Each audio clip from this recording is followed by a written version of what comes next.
Righty. Should be live here in just a second. Getting everything up and moving now. All right, that looks good. All righty. Excuse me. Kind of getting my playback up. What's up, Daniel? How's everybody doing? Hopefully we're all well.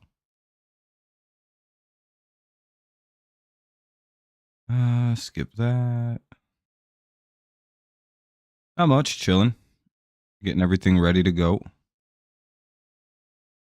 Should be starting soon here. It'll be Torres is back, by the way, for the Tigers. Gleyber Torres, Carpenter, Green, Torkelson, Keith, McKinstry, Dingler, Sweeney, and Baez. Hopefully we can beat the Twins. You never know with division games. Pitching for the Twins, it'll be Festa.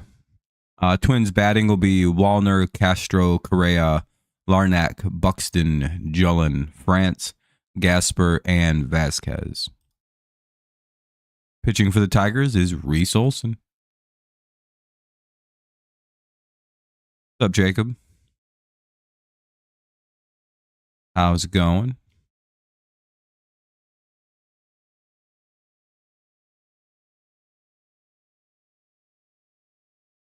Oh,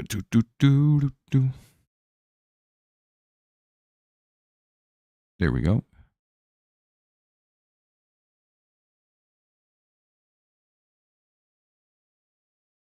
Looks like we're getting ready for that fun thing called first pitch.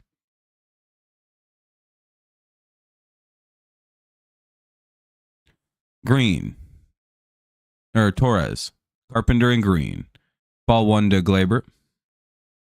Stroman is asked, what's going on with Stroman?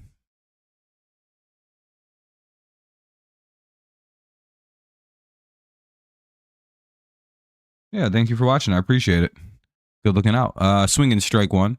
As always, if you need a way to watch, go to thetvapp.to.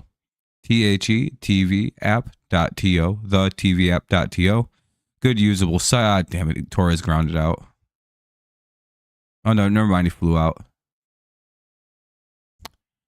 Don't know what I just saw. Either way. 1 out. Here's KC. Kerry Bonds. He let 5 runs. Ooh. He's still a Yankee, right? Oh, I see it. Yeah. Giants are up 5-0. Jeez. Ball 1 to Carpenter. The brother of pop star Sabrina Carpenter. I didn't know if anyone knew that. That's a real thing, by the way. You'd think I'd be making that up. Little did you know. Fouled it away. It's 1-1.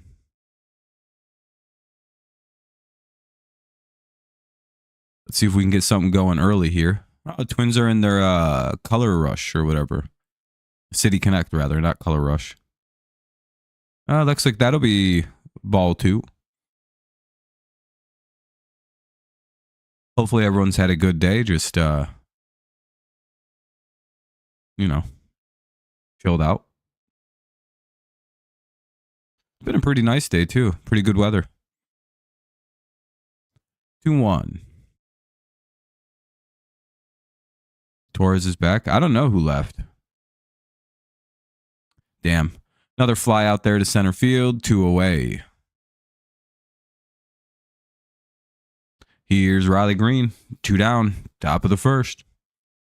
Festa dealing pretty good. I actually don't know who got sent down. Probably not Kreidler. Don't know. Ball 1, though.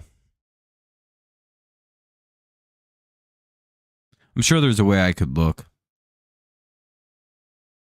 But ultimately, 2-0. Yeah, you kind of have to pitch to Green here a little bit. Probably a lot better odds to face him with nobody on. Or, well, you know, go after Green rather than face a white-hot Torkelson right now, who has the power to just rip bit. Because, like, now we're in a smaller stadium than where we're used to. 3-1. It's not that Minnesota plays at, like, a shitty stadium. I like their stadium. It's just not as big as Comerica. And the Tigers tend to start, like, showing out when we show up at another stadium.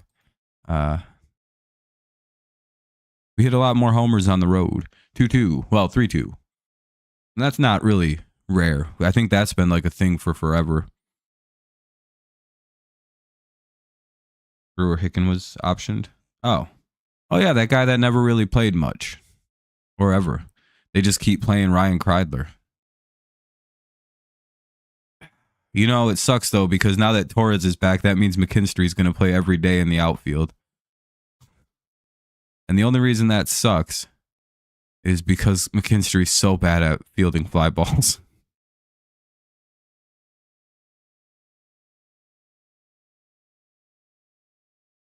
Three deuce.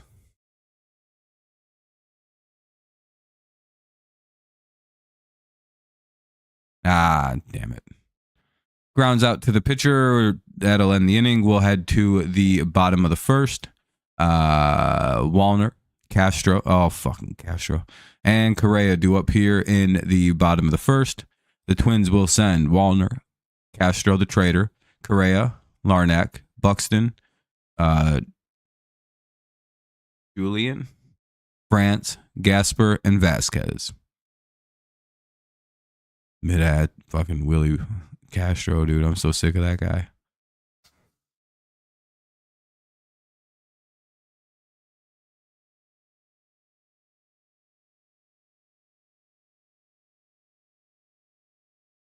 So, hopefully everyone's having a good night, though. Right? Fighting the power. Living life. Hell yeah. What's up, Jonathan? Make sure y'all drop a like to help the old stream out. Maybe get some more people in here. Certainly helps.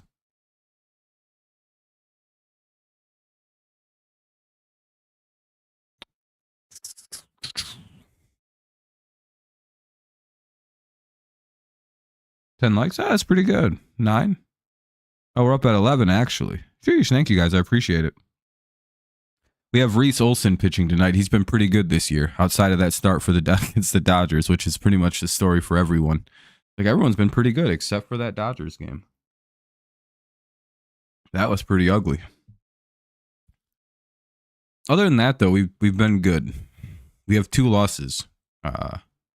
We've won 3 out of 4 series. It's been a good year. Hopefully we can keep it up here against a team that usually isn't our easiest team to play.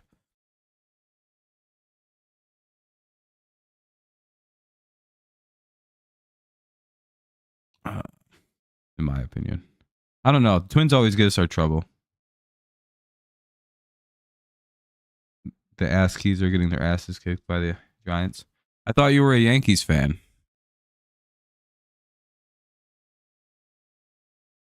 All right. Wallner, Castro, and Correa. Bottom of the first. 15-0 Tigers. This game started at 4 o'clock, by the way. It's 15-0. They reset the game, though, because Minnesota started crying. Like, all their players were crying, literally. Yeah, Tigers are in first. I mean, it doesn't really mean much this time of year. I think Kansas City's like a half game behind or something like that. 1-1. I think they're 7-6. We're 7-5. 1-2. Fouled away.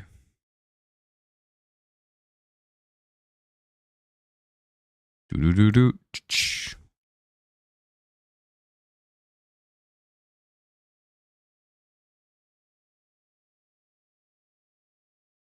Half game.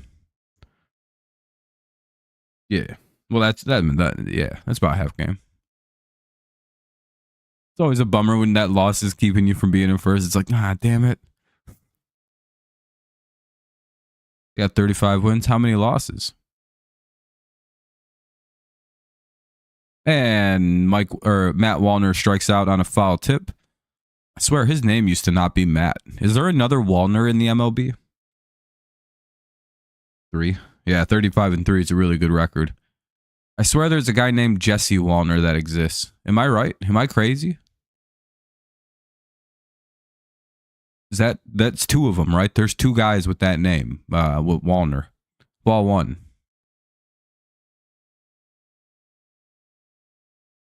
And I feel like one of them has been on the Twins for like 2 decades now. It's pretty crazy. Ball 1 to Castro. 1 away, though. Wallner struck out.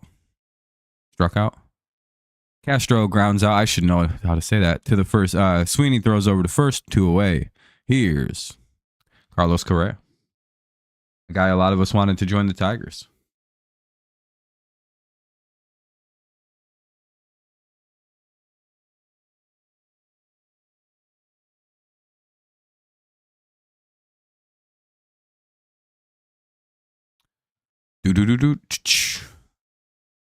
Come on, let's get a quick inning here.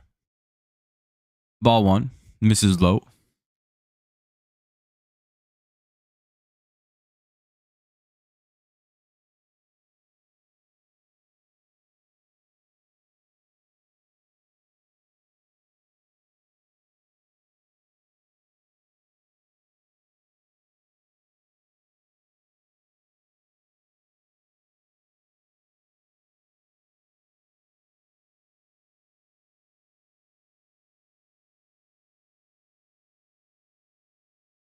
So I just had to reply to a message.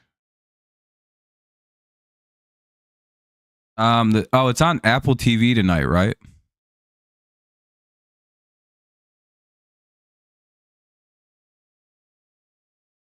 Sunday Night Baseball this week. Dodgers versus Cubs. Oh, that is an ugly game. Well, actually, aren't the Cubs good this year? Yeah, it's on Apple TV tonight. But it's also on the tvpass.org, so it don't really matter that much. Full count, ball misses low. Oh, by the way, if you need a way to watch, the tvpass.org, just leave a like on your way out. I'm telling you, that site will work really good. I'm not trying to hold you hostage. The tvpass.org. You find all your live TV watching needs over there. It's a little slow, but if you can get past it, they walk Carlos Correa one on.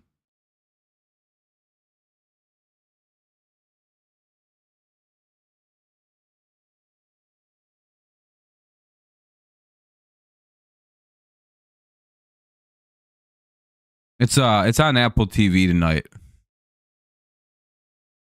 Not really sure why they put this game on Apple TV. Of like all the games, like they have access to do it. They're like, how about Tigers Twins? It's like, we're kind of looking at them like Pittsburgh Cincinnati's a good. To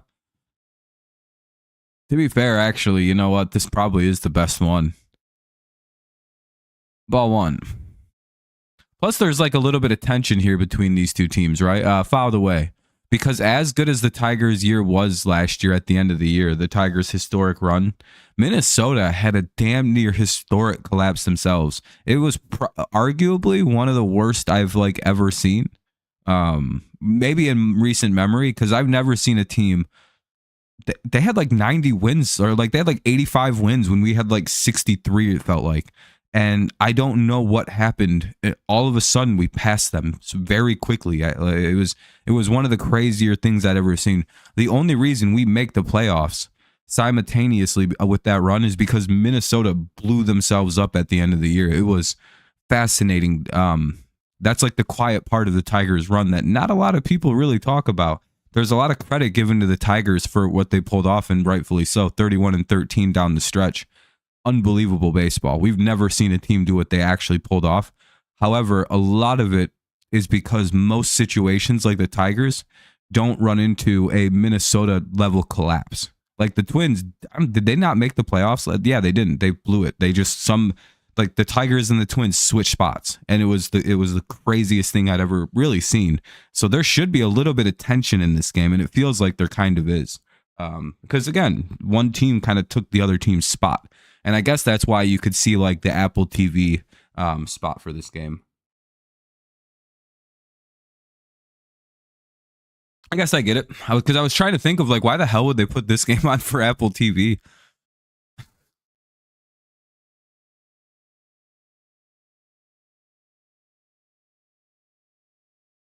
All right, they get Larnack. Plus, it's a good rivalry game. I don't know. Detroit, Minnesota's not a bad team once they get going. They have a good roster. They should be a good team. All right, he grounds out to the. Wow, both innings end on a ground out. The Tigers inning ended on a ground out, and the to the pitcher, and the Twins end on a ground out to the pitcher. Pretty cool parallelism. Torkelson, Keith, and McKinstry. I sense a homer. Top of the second. Torkelson, Keith, and McKinstry due up here. 0-0. No hits. Not a whole lot of offense yet. Just a walk. You're up 3-0 on Vandy. Nice.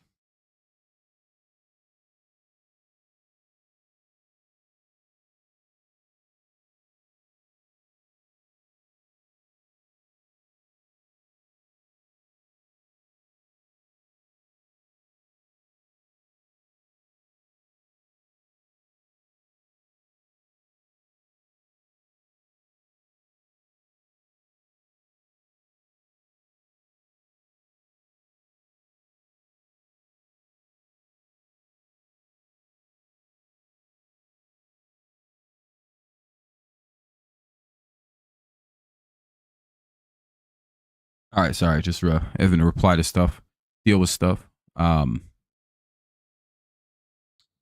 feeling a homer right now. McKinstry's one of the hotter players in baseball. Torkelson's been hot. Keith, I think, needs a legacy game, so we might see him get warm here. It'd be good because fucking poor Colt Keith is probably in the dumps worse than I've ever seen a player. Bottom of the fourth, or top of the second. I don't know what the hell I just thought. Where did I get bottom four? 0-0 in the top of the second coming up. Torque, Keith, McKinstry. Festa back to work here for the Twins. Tigers open for a big inning. We could use some runs early on. I know we're dead quiet against the Yankees until the very end of the game there. That is a good sign, by the way, that you have a team that can come back in games. Had we not blown that top of the ninth with some stupid-ass pitching decisions, we could have won that game 3-2 on a walk-off. Torque would have been the hero in back-to-back days, right? No, it would have been McKinstry the hero that game. No, it would have been Torque, yeah. Right? Because who ended up scoring McKinstry to get that third run, and was it Torque? Because that would have been a game winner.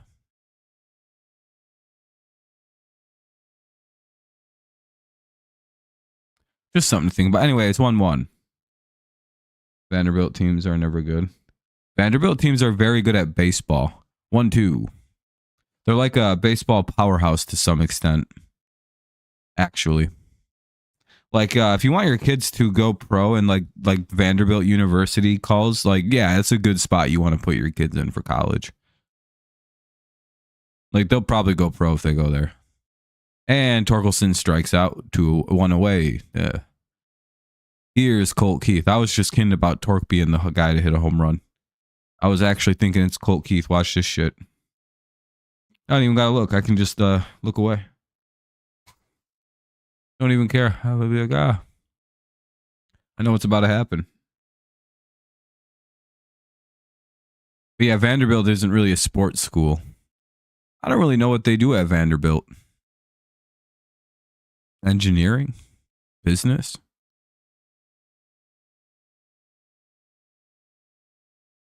Don't know. I go to an elite athletic college, personally. And damn it, Colt Keith gets out 2 away.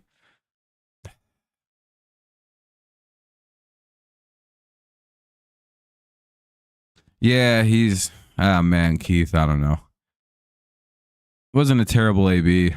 Swung at something in the strike zone. He just didn't get any part of it, really. Just kind of blah. Back to the pitcher. Here's Zach McKinstry. All right, here's like the one guy in the lineup that I really am confident can hit the baseball at this stage in the season. Ball one. Players like Zach McKinstry are genuine menaces at the beginning and at the end of the year, when no one else is quite as dialed in as the poo-poo players, and at the end of the year when no one has more energy than the poo-poo players. Hilarious for bench and role players. The guys who are hot in the beginning of the year and hot at the end of the year, those are elite bench players. Those are the guys that you can win a lot of games with. And McKinstry is one of those. God damn it. He got out too. Everybody's hitting the ball except for Torkelson. We'll head to the bottom of the second. Everybody keeps hitting it right at a guy, though. Buxton, Julian, and France. Julian, maybe?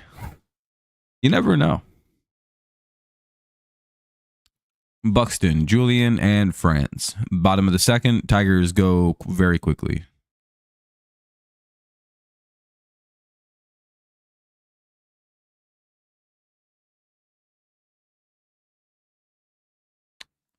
I think we'll start hitting off this pitcher in the next time through the lineup. We're making contact and making good hard contact, but it's just kind of staying in the ballpark, or I don't know, just missing a lot of them. 5-1. I don't know. A 3-run homer right there puts the Yankees down by 1. They're not getting too bad. I mean, they're not winning. That's for damn sure.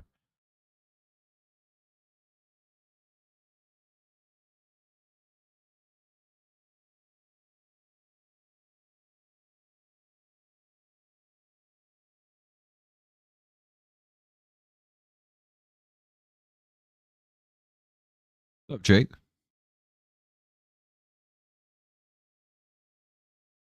No, I don't do the sound. Not a good idea either.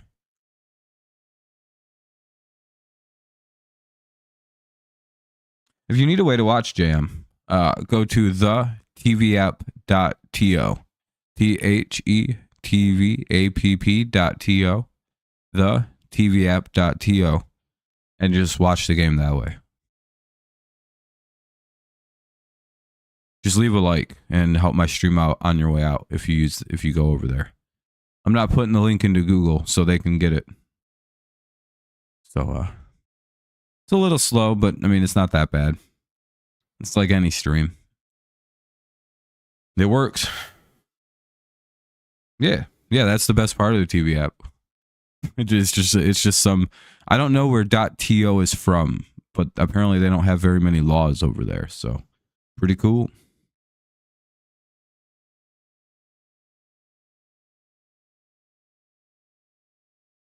And the best part is it doesn't have pop-ups, or at least any that come up on my computer. And I don't use like pop-up stoppers or anti-fucking malware stuff. All that stuff is bad. I don't trust none of it.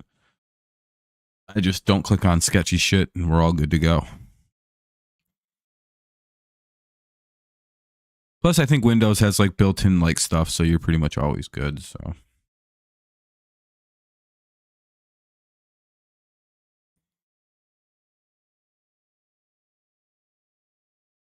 What's up, Daniel? Hell yeah. It's a nice Friday. Much needed. I'm exhausted. US TV Go. No, it was not. That was a nice site. It just sucks that it died. Strike 1 to Buxton. Again, it's Buxton, Julian, and France.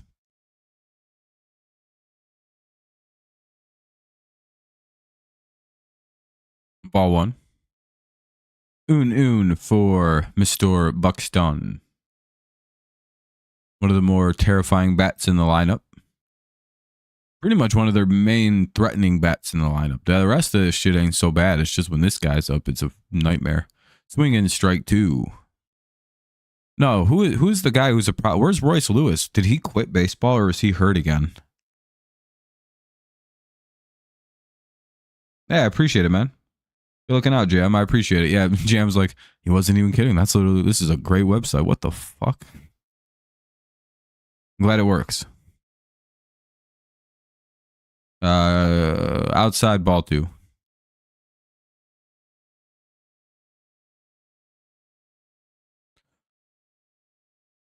Sucks. Royce Lewis is a very exciting player. I'm not sure why I never get to see him play, though. By the way, it'll be 2-2.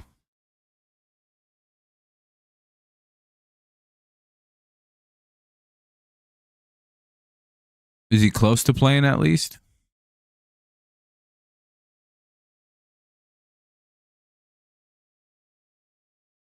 Ball 3. Ah, come on. Throw a strike.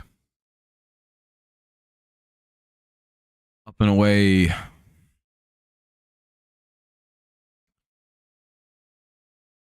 End of April or early May. Okay, Tate. Yeah, I was going to say, because he got hurt again. Young, 306 average, 2 homer, 1055 in AAA. I mean, he's probably getting close to being ready to get called up, and we can just get rid of some people. But, you know, soon. I'm guessing soon for Young. We can't keep letting, like, Andy Ibanez get away with what he's doing. But, yeah, Young was just not hitting in AAA or in spring training. That was a problem, Jonathan. The dude just couldn't hit the baseball. Defensively, he was just fine at third. Nothing to complain about. He just literally was like hitting like fucking 50. It was bad. You remember. And they walked Buxton, which sucks.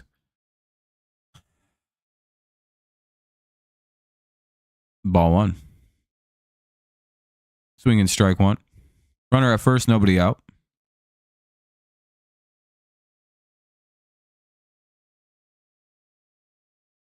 Hell yeah, Seth. Maybe we can get a double play, even though I don't really think we can double up. I don't know how well Julian runs, actually. I don't know who this guy is. See, he looks fast. He's kind of got one of those fast player builds. Though he plays second, that usually doesn't denote very quick guys, though. It's kind of like a mixed bag. He could be a former shortstop, so it's, you know.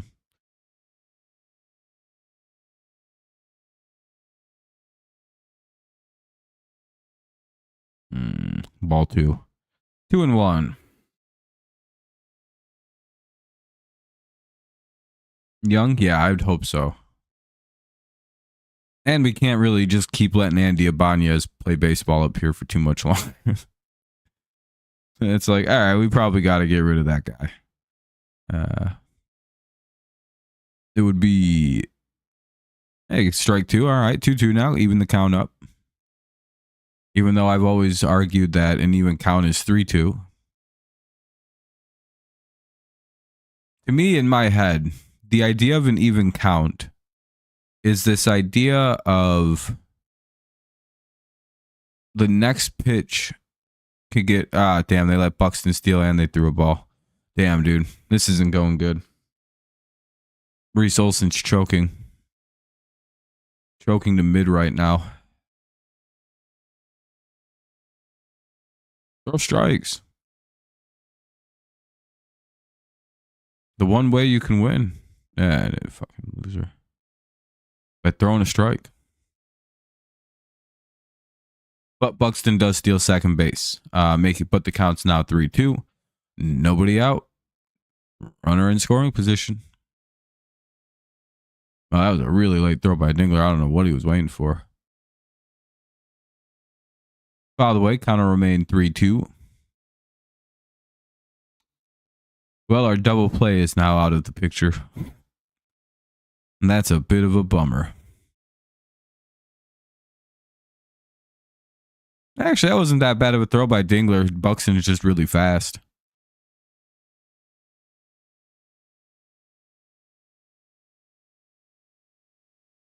I just started. Hulu. Oh, yeah, I guess so. It's really expensive for Hulu, though. At some point, it may just be more worth it to just get cable.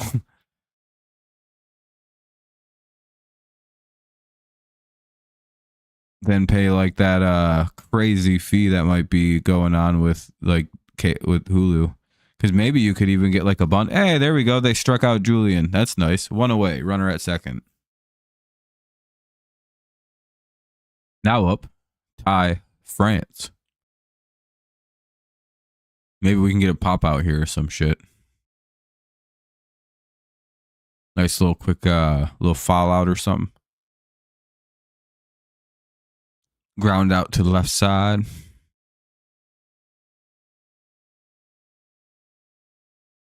All the way, the good outs, I would say. Keep that motherfucker standing at second base. Even though it doesn't really matter, a single scores the guy. Yeah, I was going to say, no matter what happens, a single scoring the guy. I think Ty France just hit a home run. Nope, just a base hit. Here's Gasper. 1-0 Twins lead. Well, I blame the Republicans.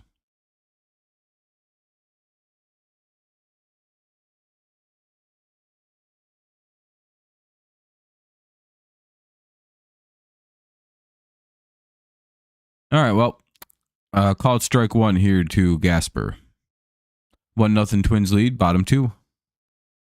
This is like the Twins World Series right now. Ball one. Oh, the game? Oh, yeah, they're probably making a new one of them, aren't they? 1-1. All right, let's hope for a ground ball here because a DH and another first baseman. This is probably tailor-made to turn two. Nope, refuses to throw strikes. 2-1.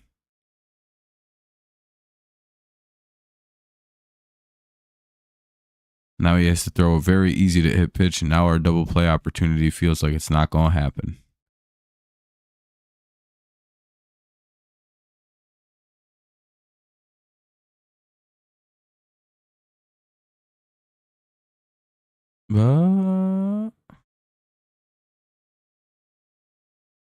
It's line out. 2 down, runner at first. 1-0 in the bottom of the second here. The hitter is Vasquez. At least it's like a bunch of slow guys in a row. So we know if we get into a jam there again, we just kind of got to get through a couple guys and we can start getting ground balls maybe. Strike one.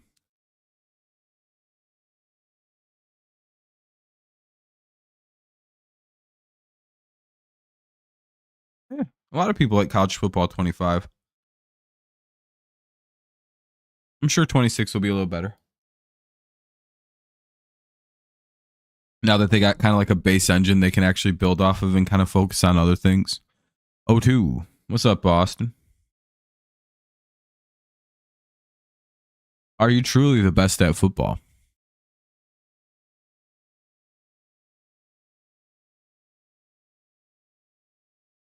You could be. 1-2. You could be the next Mahomes, the next Brady. Actually, maybe not as good as Brady, but you could be up there. 1-2. You'd be like, hell, even being like Daniel Jones would be a lot better, would be better than 99% of people that ever played football. If you could be the next Daniel Jones. Isn't that crazy? You'd be one of the singular greatest people who have ever played football if you were Daniel Jones. I think that's pretty cool. 3-2. That's what I'd tell myself if I was a bust in a league. Be like, I'm still better than 99.99% of people who will ever and who have ever played this game. Fuck them. Like I'm closer to fucking Mike Trout than anyone else beneath me.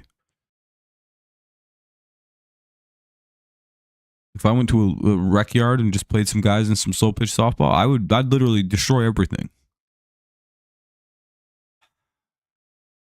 Olsen's just not pitching good. Send this dude back down to Mexico and Fall League Baseball. And that'll be a base hit to McKinstry. Was he hurt? Are they doing a mound visit already?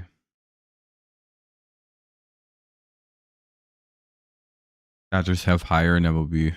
What do you mean have higher?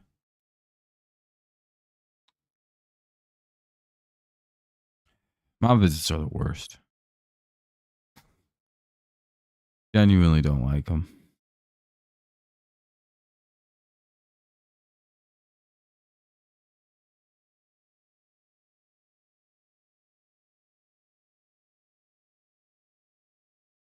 Oh, higher overall. Okay. Well, yeah, they probably should be really good. The runner gets to third, by the way. First and third, 2 away. Tigers, he throws a ball. Ball one. Maybe it works slightly more up. And you're missing low real bad. Maybe it'll correct itself. God damn, he was in such good shape, dude. Here's Wellner. Oh, it's Wellner and Wallner? Is that really how it is? Oh, it's just Wallner again. Okay. Damn. That was a long inning. Top of the third coming up. They get Wallner now. Top of the third, 1-0 Twins. Dingler, Sweeney, and Baez. 7-8-9 for Detroit. Top of the third, 1-0 Twins. Commercial break. Well, that was a bit of an inning, eh? That took a while. At least they only got one. Kept them to a singular run somehow. Not so bad. All right, all we got to do is go get it back.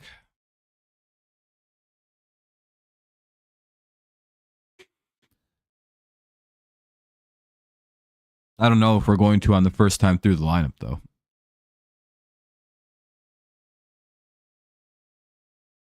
This feels like a score all of our runs in the 5th or 6th inning kind of game.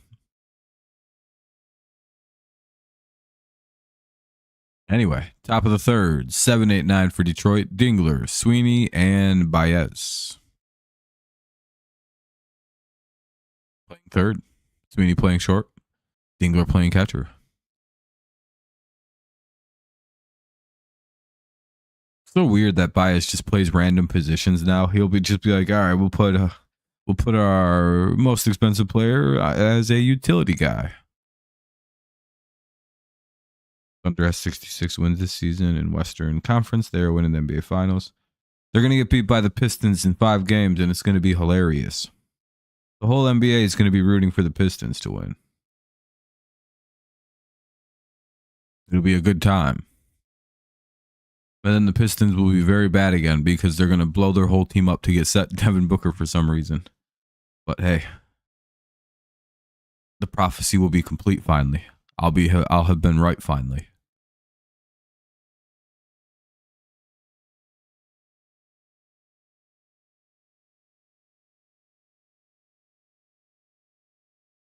Damn, Cleveland's beating Kansas City 7-0 right now. Holy shit. The fraud, the city frauds.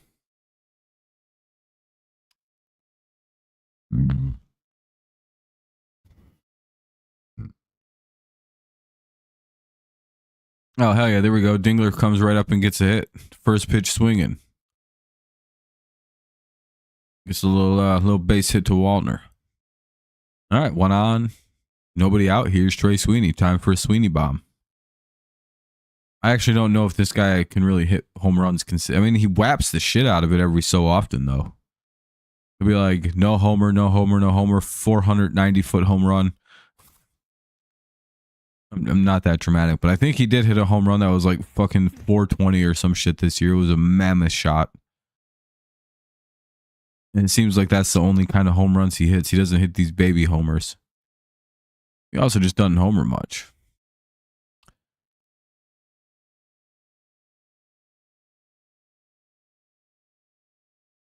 Pirates are making a comeback. Oh, shit.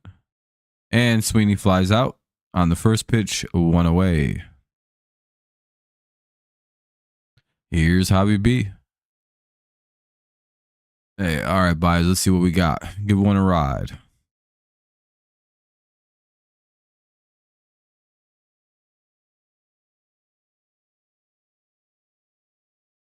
Called strike.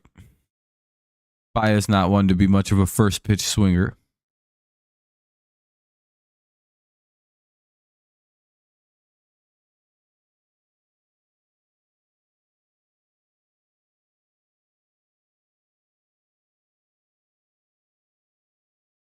One. You know, swinging at them low and away, them really far low and outside pitches talk to Javi like the Green Goblin mask. Oh yeah, the Braves are having a bad year. What, 1 win still? 1-1.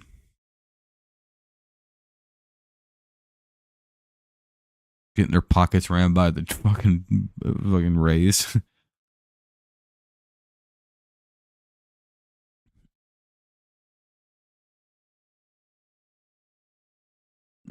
2-0 or 2-1, sorry. Nice hitters count for Baez. He should get something around the plate. And he fouls it off. That's okay. 2-2. Like a hit here would be cool. Get us like first and third or something.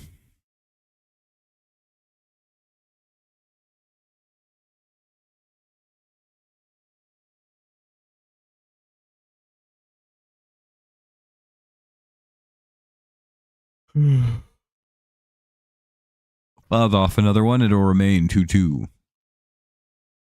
1-0, top 3. 1 away. Runner at first. Baez the hitter. Festa the pitcher. So what is the Twins' issue here this season, Ben? Has it been bullpen? Has it been starting pitching? I don't really know. I don't follow the Twins too often.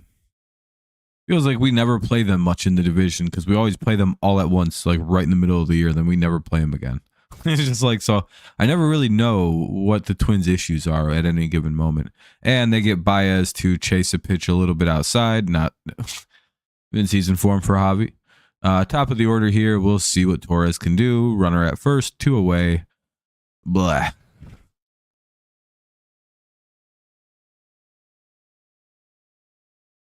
Yeah, I appreciate that, Corey. Good looking out. Yeah, that's the beauty. You can always come hang out here and just watch the actual game and just kind of like time it up and be like, oh, there we go. Now I don't have to listen to these idiots on Apple. I don't watch sports media people talk unless it's Brady. I don't mind listening to Brady call football, but otherwise I don't like them. There's a weird bias against every team I like. And it really annoys the shit out of me. So I don't like listening to I like listening to Jason Benetti and like the Tigers broadcast people. Those guys are great. I like biased sports team coverage. 1-1. I don't like when I watch national baseball and the Tigers play, it's always like the announcers just never talk about the Tigers. They just talk about how great the Twins are over and over, or like how great this other team is. And it's like, we're having a better year than the Twins. Yeah, it's like the Twins got Carlos Correa, though. 2 outs, runner at first. Torres has a 1-1 count. 2-1. And there's nothing even against the Twins. I don't have any issue with the Twins. It's just the way that the national media sort of deals with the Tigers right now is very obnoxious. Like we didn't do... Like we were... You wouldn't have known that we were playing the Dodgers in the opening day game.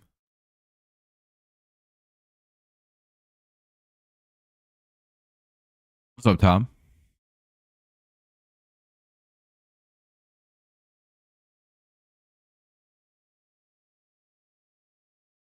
Like, and that was an ESPN game. They just pretended like the Tigers weren't even there. 3-2. They're like, and the Dodgers are playing this team. We're not really sure who they are. They're the non-Dodgers. Yeah, they don't have Shohei Ohtani on that team. We don't care.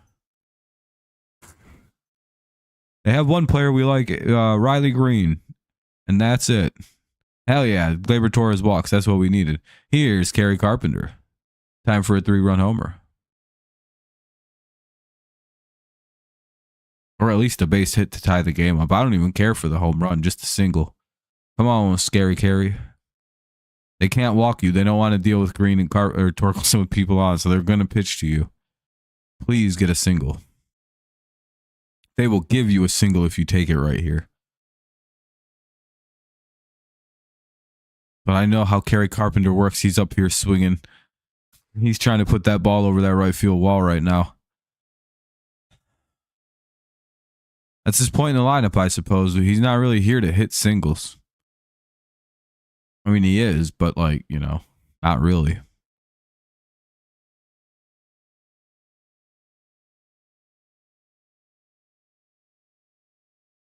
By the way, it's 0-1. Like, no one would, like, yeah, whatever. Just get, please get a hit.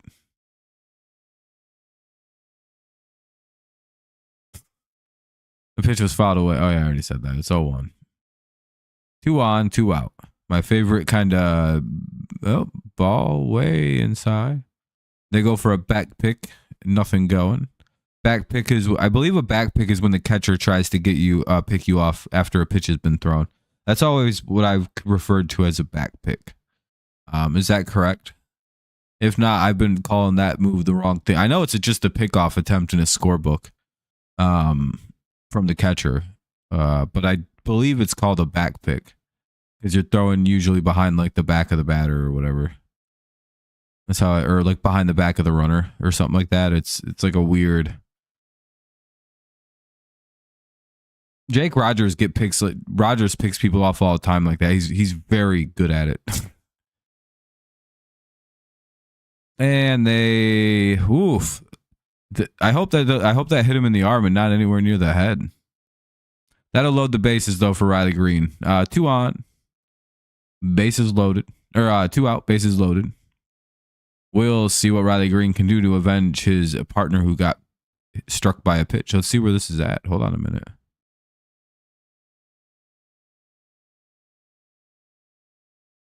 That's a pretty elevated pitch where he got hit.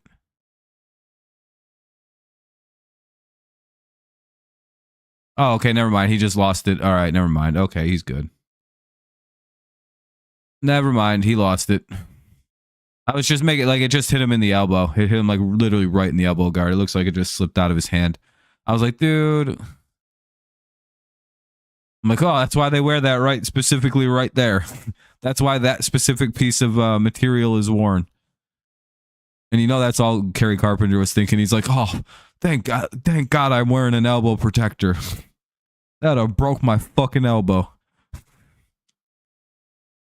By the way, if you're looking for a way to watch the game, always make sure you check out the tvapp.to. THETVAPP.to. Ball 1 is in the dirt. Is it enough to get a run in? I don't think so. Never is. Early in the season, it might be though.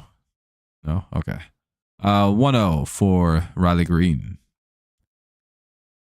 This is an interesting decision to throw 2 straight balls here to start this at bat.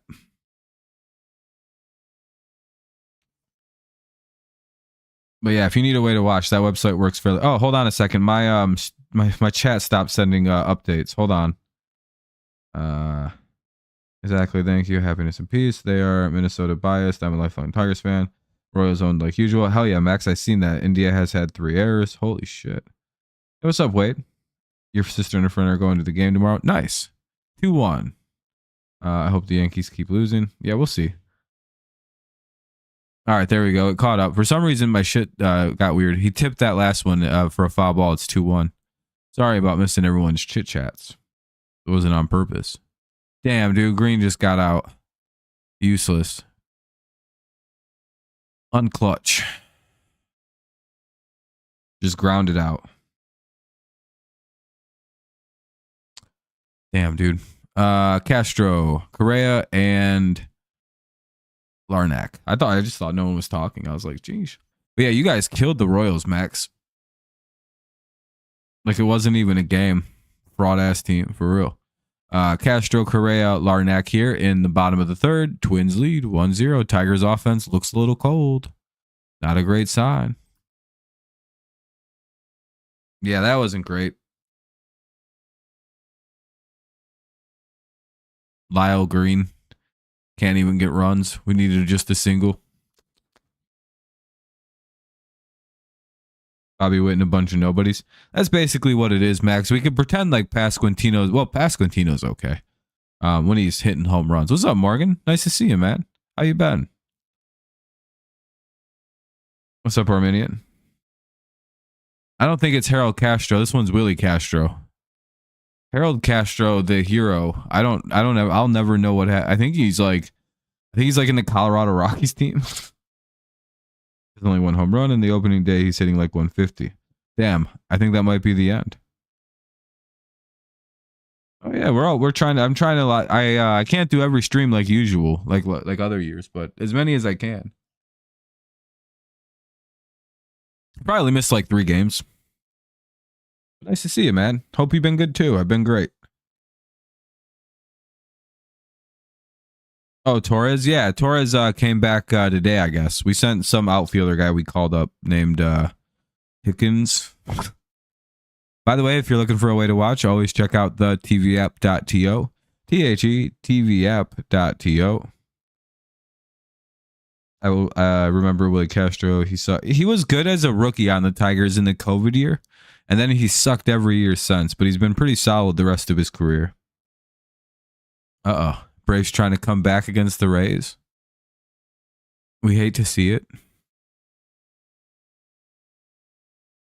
You may try to stream a Sooners game. That'd be interesting. Sure, you get lots of people coming and hanging out. I don't know. I don't know if there's really an audience for online softball. Ball 1. If that's what you want to stream anyway. Called strike. 1-1 here on Mr. Willie Castro.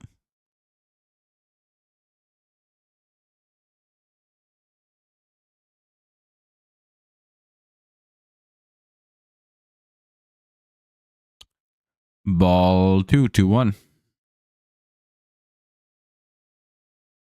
Yeah, exactly, Corey. That's a good idea. It's super helpful. I may try to stream Sooners. I already read that. We got a 2-1 count here on the second base, third baseman. I don't know what position he plays. Grounds out, 1 away. Torkelson gets it, flips it to the pitcher covering. Good job by everybody involved. Here's Correa. 1 out. 1-0. Bottom of the third. Twins lead.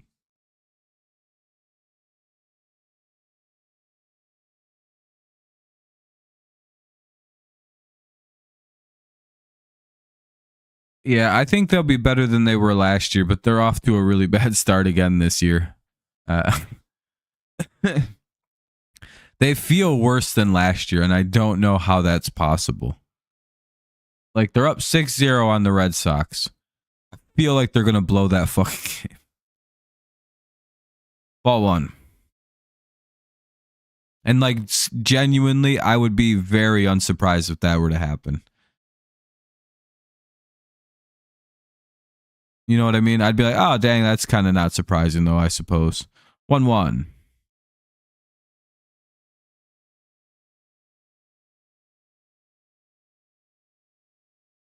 Come on, get him out. All right. 1-2, 1-2. That's what we like to see.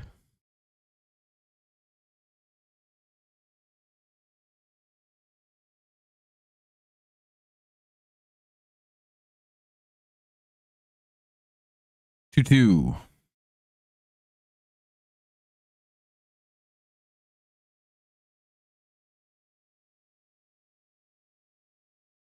All right, there we go.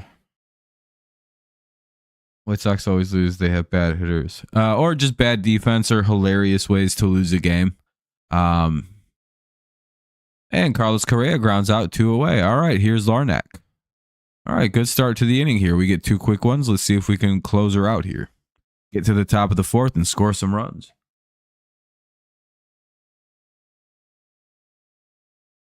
Even the Braves are doing bad on my game. MLB The Show 23. They're in first place. LMFAO. Every time I see them, every time I pick them, I lose a World Series. Oh, shit.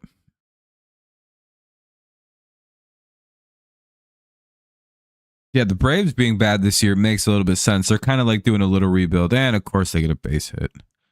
1 on.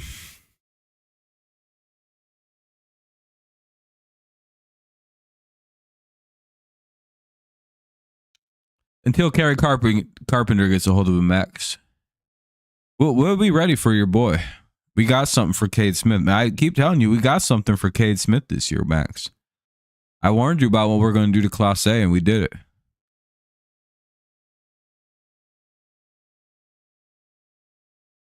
We're ready for a fastball right down the middle. We're ready to go. All right, sweet. They get Buxton to actually get out, which is a little surprising. Cool. But yeah, no, I think Cade Smith is probably going to be your guys' closer. I don't know what the hell's up with Class A. Unless Class A breaks out of his funk. He's got the yips bad though. He should have blew that game to the fucking White Sox. He got bailed out hard. Maybe that's all he needed to reset his confidence though, to be fair. Torkelson, Keith, and McKinstry. 4, 5, and 6 for Detroit.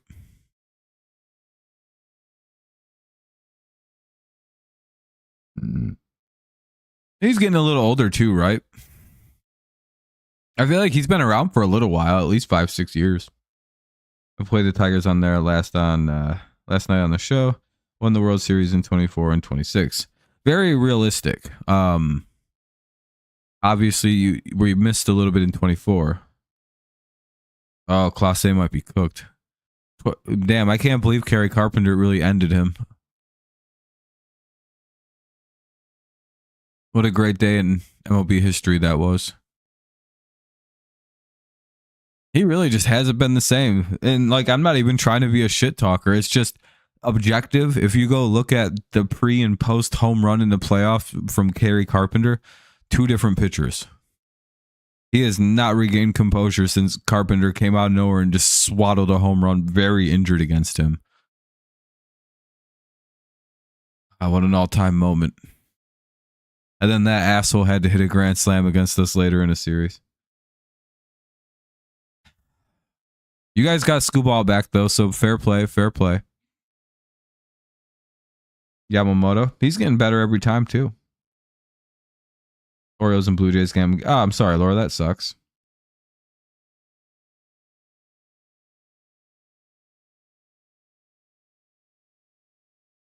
Yeah, Class A is just off. I genuinely have never seen anything quite like it. Torkelson, Keith, and McKinstry. Here, objectively, I would take McKinstry over Bobby Witt right now if we were to do a draft. Especially because I could probably get like way more value out of McKinstry. Moneyball him.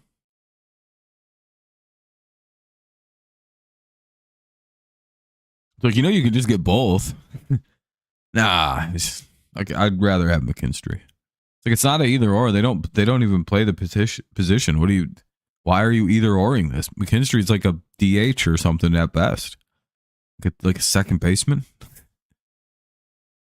Shortstop. Like, technically, I play McKinstry anywhere. I just, I prefer him over Bobby Witt just because I'm principal. Here's Colt Keith. I really hope that guy. I was really hoping Bobby Witt wasn't going to be good because I had the greatest nickname of all time. You got to admit, nobody else had come up with Booby Mid Jr. before. I might have been the very first originator of that nickname. No one, I'm telling you, I swear I'm the only person who I've ever heard use that nickname. And boy, if he'd have been a bust. Damn, dude, that makes me so sad that I came up with such a good nickname, but he's so good he can't be called Booby Mid Jr. because he's not. I know, it's a great nickname. It's one of the top tier ones I've ever come up with for a player. Damn, dude, I can't use it. Unless he plays my team. I use it unless unless he plays the Tigers, then it's Bobby Witt Jr., future Hall of Famer potentially. Because, you get a little bit of a backwards jinx in there when you play really good players. You can't shit talk good players. It sounds stupid. Unless you're not playing them. Then you run your mouth the whole time. I think I'm afraid of Shohei Ohtani. The guy's not even that good. Kind of overrated. I think the hype of getting and facing Ohtani is what gets most people in trouble. I throw him a fastball right down the middle. He strike out every single time. Ah, damn. Colt Keith just struck out swinging 2 away. Montero went 5.5, 5 and 2/3, or 5 and a third. 5 hits, no runs, no earned runs. Damn. Yeah, I'm liking what I'm seeing from Montero. It'd be nice if we could bring Montero into our bullpen. Big Bob's McJ. Nah, I don't mind Bobby Witt when he's good.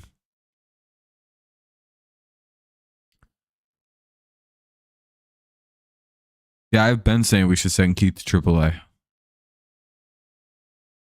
I don't think there should be patience with that. They weren't patient at all with with Torkelson last year. And it worked out for the best. So if this continues with Keith for the rest of the month, then we probably got to send him down. You know, you can probably give it a month if we're being completely honest.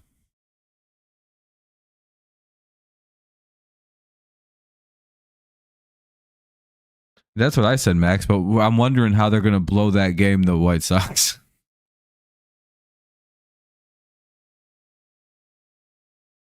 2-2.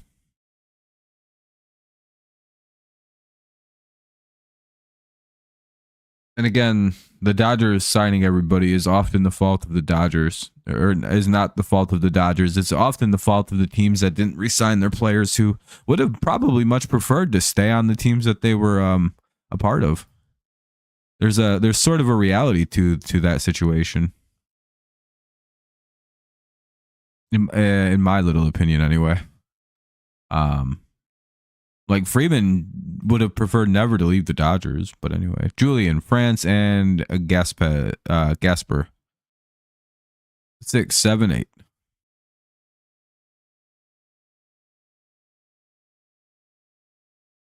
The Braves trading Freeman is sort of equivalent to the Mavericks trading Luka. Very odd trade. Maybe send him down and bring him up. Maybe Young and maybe. Just because we do have a lot of guys that can play second, it might be a decent little trade-off. But I don't know. Maybe you still got to give Colt a little while longer to get going. He was slow as shit last year, if you remember. So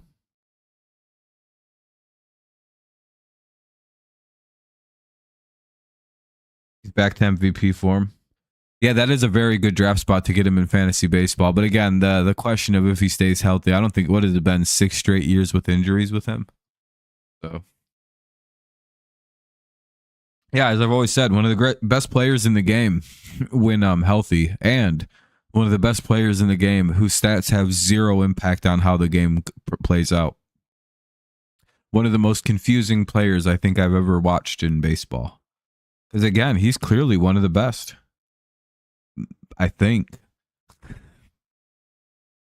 I still don't know what exactly his numbers produce or have resulted in. Nothing. But he's real good. He's very, very talented at the game of baseball, and you know, it's a very confusing situation. Bottom of the fourth, it's Julian, France, and Gasper. 1-0 Twins. They look to add to their lead. Tigers hope for a quick inning. Bottom 4.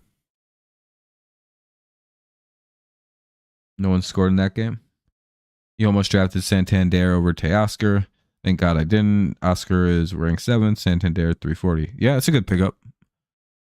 I don't know how baseball. Yeah, I could never do fantasy. It's too many games. Too much to keep track of. Hernandez is playing for the Dodgers too, right?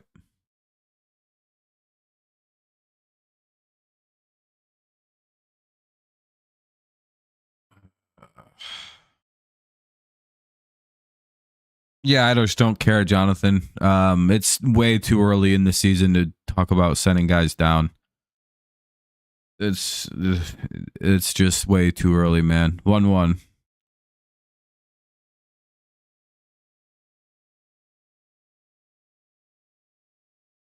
It's literally like the first 2 weeks of the season. You're already like, we should kill Colt Keith. It's like it's literally 2 weeks in, man. I don't.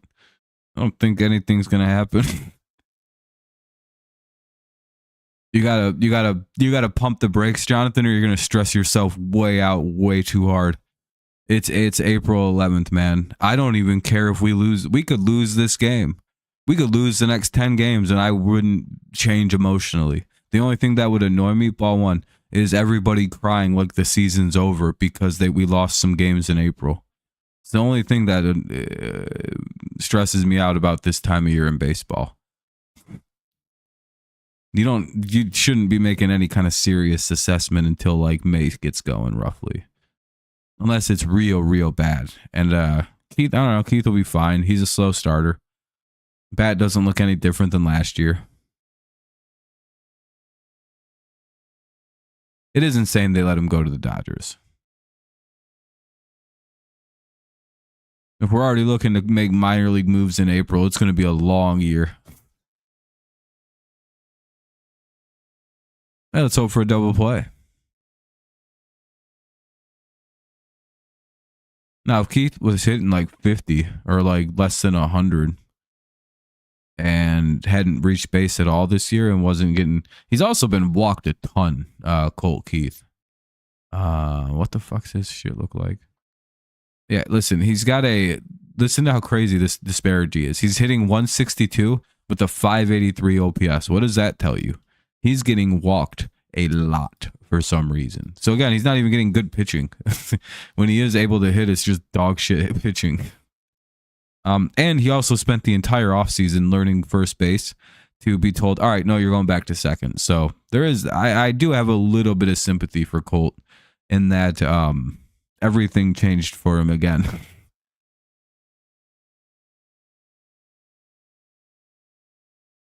Yeah, Stroman, he's cooked. He looks crazy too. I don't know what the hell happened to Marcus Stroman. He tattooed his whole head up. 2-1 here on Gasper with the runner at first, one away.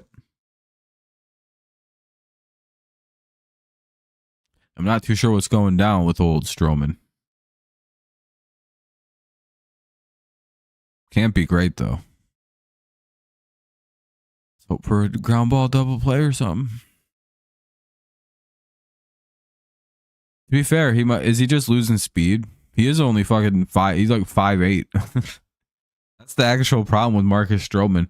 He's got like a really weird shelf life of potential.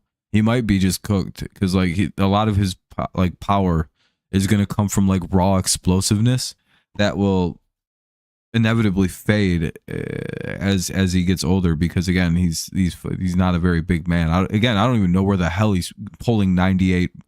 The speed he throws at is so unnatural for his frame. It's not a long lasting thing, and I don't think he ever really learned to like paint corners or kind of dance around the strike zone in the way that he should have, rather than depending on like pretty good raw speed. But you know, yeah, exactly. He's dirty. Yeah, his shit's just over. He's probably just finished. That's all it is. It's poor. It's like yeah, he made it a while being 5'7", 5'8". And he's had a pretty solid career. Again, people his size should not be able to pitch as well as he has. And they walked him, son of a bitch. Man, Olsen just does not have good control right now.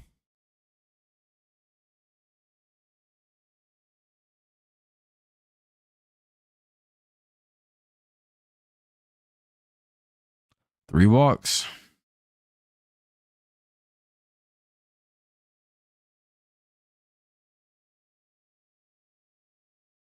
Yeah, and older pitchers, if they don't kind of learn how to like dance around the strike zone and kind of live on the corners and really learn how to like mix up eye level, mix up like comfortability at the plate, kind of really learn how to pitch, they don't make it as old men.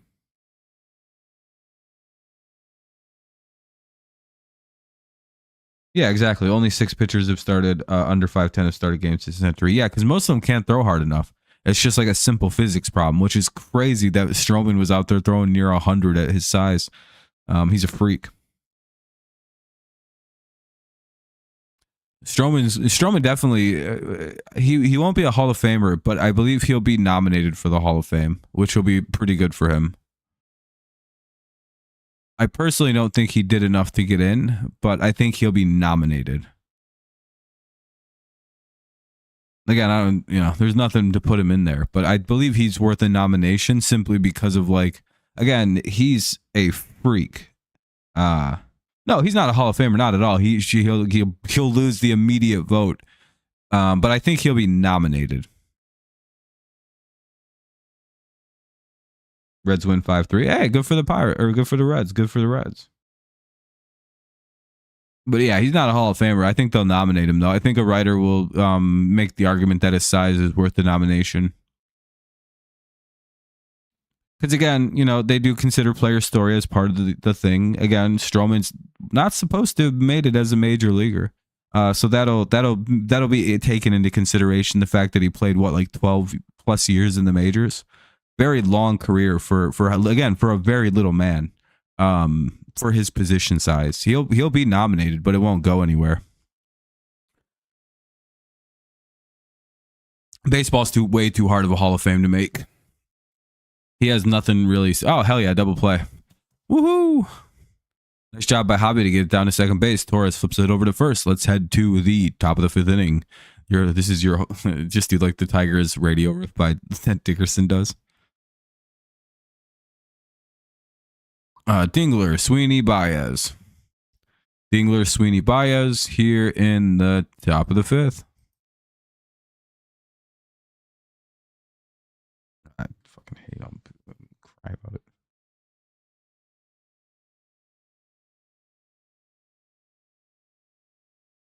People are already starting to Paul Skeens trade rumors.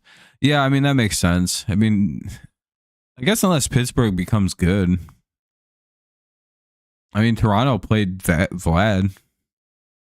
Everybody said they weren't going to do that shit. Now they're paying that dude $386 million over 14 years for a signing bonus. That's 100% guaranteed. The rest of it is also 100% guaranteed, but the majority of it's signing bonus, by the way. The other 200 or whatever is the contract over 12 years or whatever, 14 years. Good for Vlad. Oh, he won't be traded. He'll be traded in like 4 or 5 years. That'll be when it's done. I bet the MLB is gonna force nutting from the Pirates to sell in the next 2 to 3 years, like they're considering with the Rays guy. Yeah, they're gonna do that, and then they're gonna pay Paul Skeens like a 12-year fucking $400 million. You know what I mean, Max? Like Skeens will get paid because it'll be the thing they do to prevent the selling of their team. The Rays are screwed though. They'd have nobody they can pay money right now. To be like, look, we'll pay people. Look, they have just a dog shit roster they keep trading everybody from. You're at the game right now, Brent? Hell yeah. Are the Tigers winning now? It's 1-0, top of the fifth. Dingler, Sweeney, and Baez due up. Don't spoil or else we'll kick you out.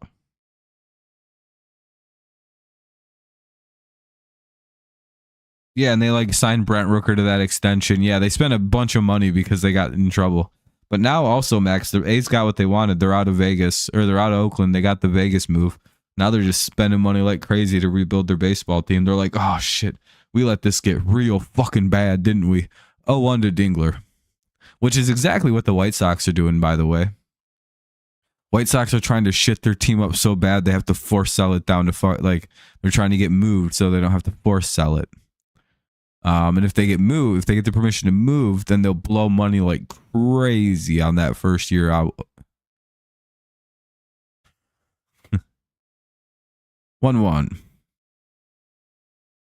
I'm telling you, the Las Vegas A's are going to be a spender. That'll be a very well-ran baseball team. In the most annoying way possible. But again, the A's got what they wanted. They got the fuck out of Oakland. And Dingler has another base hit. He has 2 today. Here's Sweeney. And the only way you can get out of a place you don't want to be is really ruin the team and hope to God the league don't make you sell.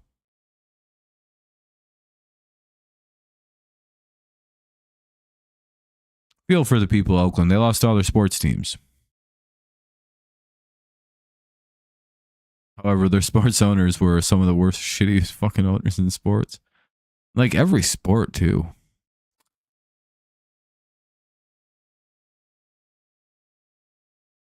Rays use Yankees spring training because the. Yeah, I was gonna. Well, yeah, that's a little different. Sweeney flies out, one away. Here's Hobby B. Home run. 2-run homer. And the crowd goes wild. They turn their back on the Twins.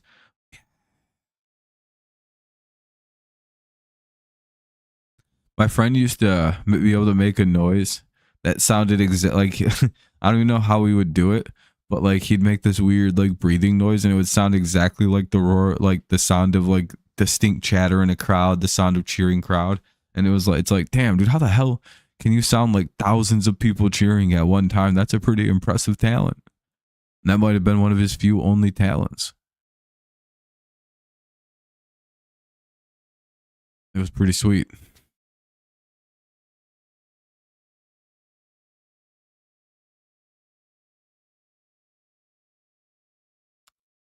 Damn, another out. Hopefully that's not a double play. Just another line out. 2 away. Runner at first. Here's top of the order. Gleyber Torres. I was just watching Moneyball the other day. Sort of sad that they don't have the team anymore. Yeah, I know, right?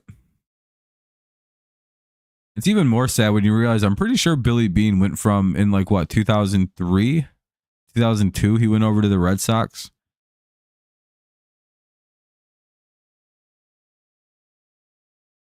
They have very good scouting. The Rays do. They have like one of the craziest competent scouting departments probably in all of baseball. And if they would just spend a little money, they'd probably be one of the most dangerous teams in all of baseball. 0-1. Yeah, the Rays owner too needs to be forced to sell that team like badly. They need to take that fucking team away from them people. Again, the Rays could be good. Like I have no idea why they're not. They draft well. They trade like almost. They never lose a trade. I've never seen them get fucking hoed. They're gonna win that parade. They're gonna win a Paredes trade 2 different times. Once trading for him and then trading him again. It's just how that team has usually always operated. The general rule is you never trade with them. Why do you think no one trades with them anymore? Because they're like, we're not doing that. Anyone you ask for, we're going to develop now. Because if the Rays come a calling for a player, you know that you got to hold on to that player tight because that's a future all-star. Don't give them away. 0-2. You like the Twins? Oh, hopefully your team loses. Oh, shit. I think Torres might have just hit a home run.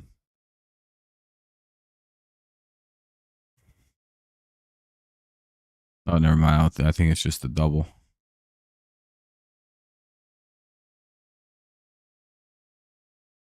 How the hell do we score a run from that? What just happened? All right, I'm about to see what happened. Hold on. He was down 0-2.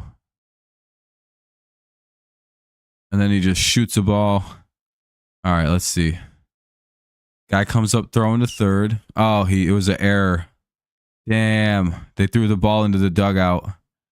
That's a throwing error by the right fielder. Wallner came up pegging, trying to get him at third and threw it into the dugout, allowing the Tigers to score a run. So they tied the game up.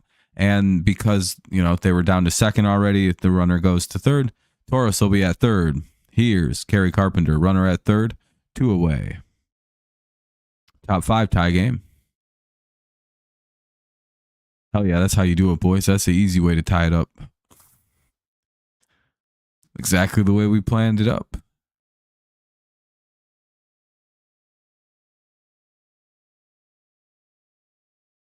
Yeah, he retired in 2016 from the A.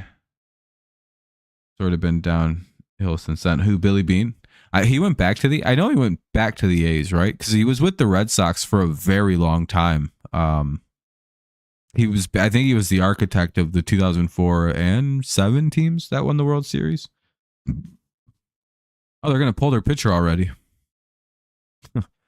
Oh, they don't even know what they've just done. They don't even know that like most of Carpenter's home runs this year have been against left-handed relief pitchers. What a terrible decision that the Minnesota Twins have just made, folks. They'll learn. They'll learn what they've just did.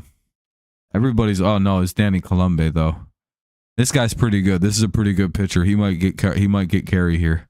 But Carey's been an absolute monster against left-handed relief pitching. All of our pitchers we're good against. Okay, so we can't hit left-handed starting pitching. That's a big problem. These kind of guys, we hit them all the time. We did this last year. Is the Twins bullpen been good this year? I don't watch the Twins. Is that like the reason they're 4-9 right now? Because their offense also doesn't seem that solid right now. I'm going to be real.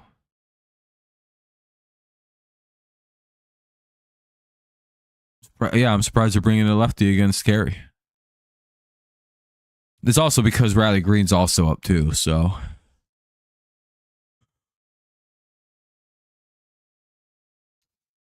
And most likely we would have just smoked that dude with 2 lefties in a row. Well, really 3 lefties, kind of 4 lefties except for Torque.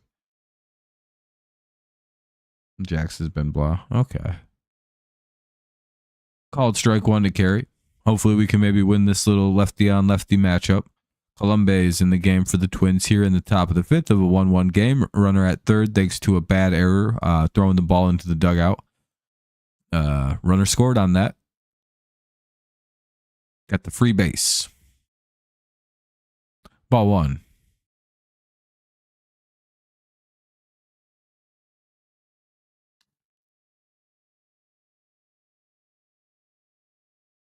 By the way, if anyone needs a way to watch the game, make sure you check out dirtyrobtv.to.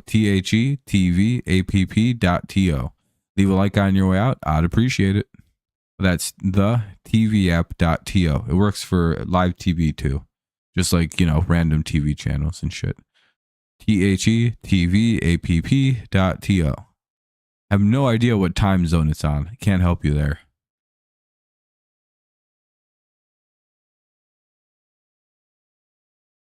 I think it's just whatever, you know.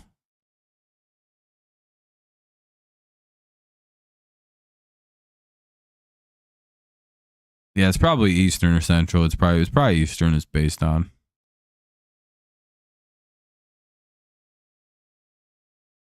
Could also just be UTC, so it's pretty just universe, you know, not a big deal wherever you watch it. 9:20 or I was just about to say the time. 2-2. 9:30. Sheesh.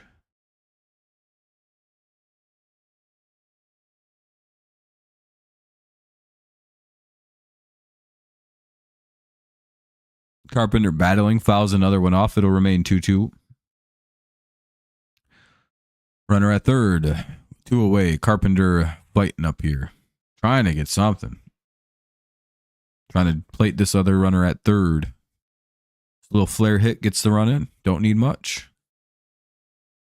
Nice little unselfish. Damn it, he struck out. And he chased a high one. High and in. Gets a lefty every time. Bottom of the 5th. It'll be Wallner, Castro, and Correa. Wallner, Castro, Correa.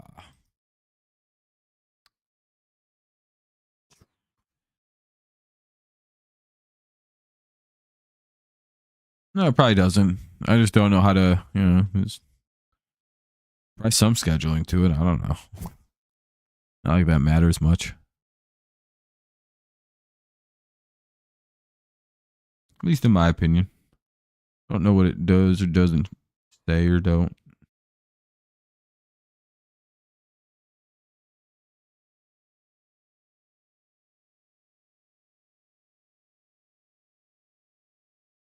Yeah, we're up over 30 likes. I appreciate that, everyone. If you haven't dropped one yet, consider doing so. It does help out the little channel a little bit. Helps us grow a little more. I won't be able to do tomorrow's game, but I'll be live Sunday. So I have some stuff I have to take care of tomorrow afternoon. But we'll be back live Sunday, Monday. I think I can do pretty much every game for a while after Saturday. Or at least almost every game next week. Unless something pops up.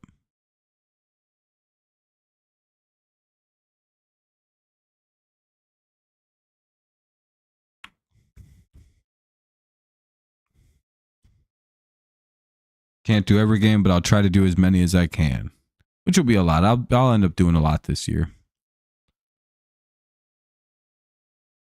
But as always, you can always check it out on the tvpass.to, THETVAPP.to, for some games.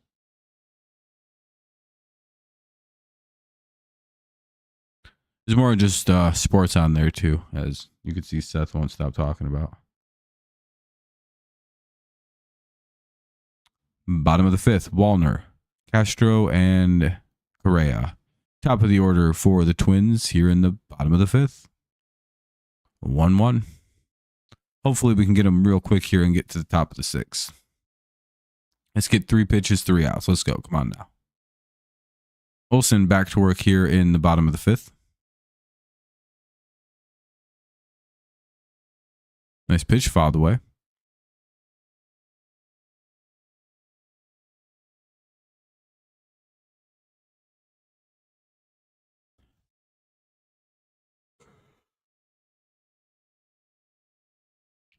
All right, ball 1. Do do do do do do.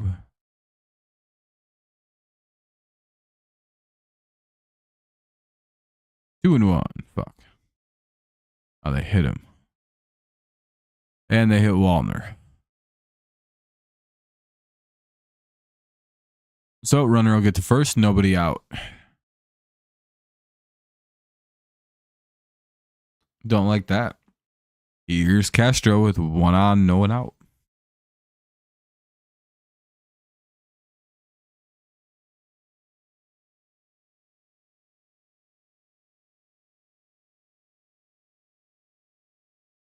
Nice, Seth. Ball 1. Quite convenient. But can you watch like NBA on that?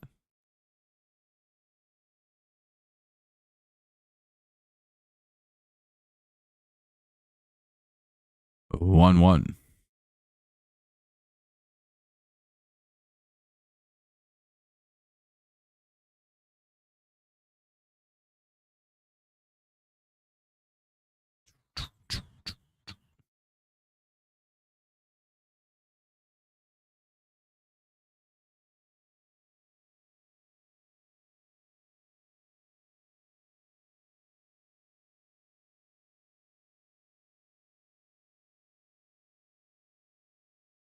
Two one.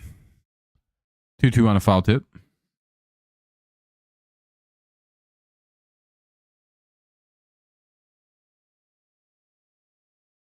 Better calls time.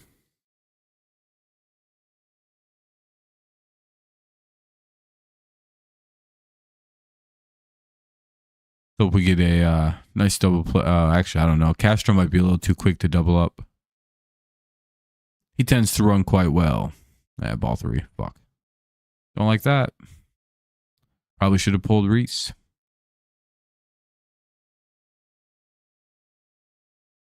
Need him to get out here.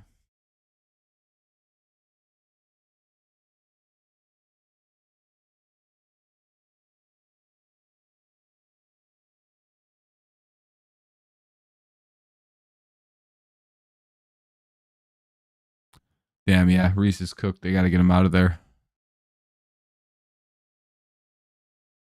I just gave up a hit.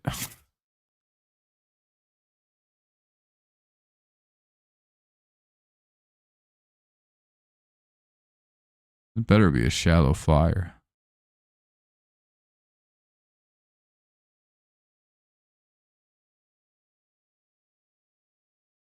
Sounds like an error is the reason that happened right there.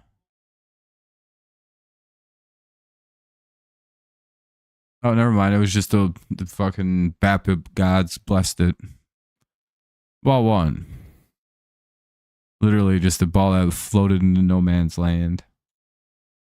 Nah, not really. That wasn't really anyone's fault. That was just a floater. 2-0. This umpire does suck ass, though.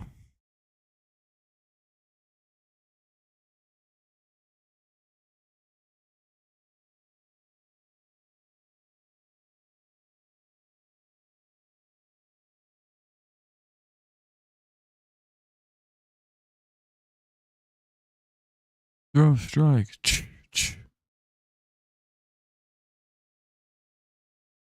And that's runs.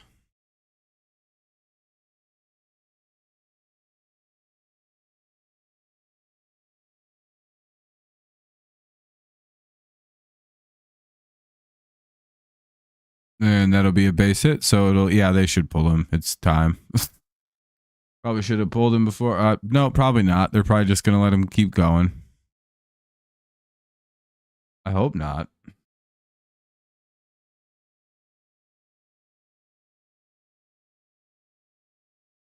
I hope they do, rather. All right, first and third, nobody out. Ball one. Genuinely, I don't think they do, Jonathan. I think they're just going to keep him in there and have him pitch ad nauseum. I don't know why. He's clearly a little spent.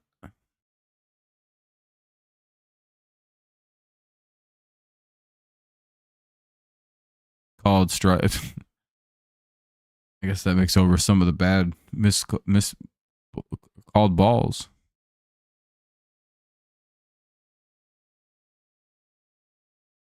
1-1.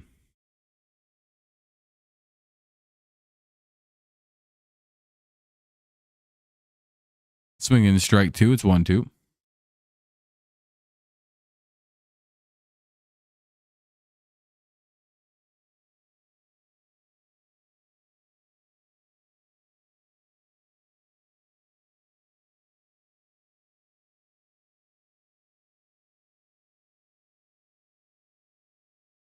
Okay, they do got somebody warming up. Looks like Hanafi, maybe Brebbia.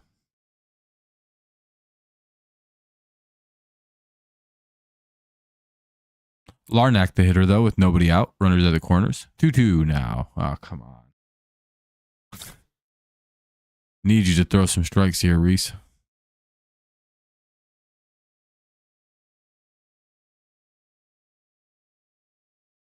At least get one out.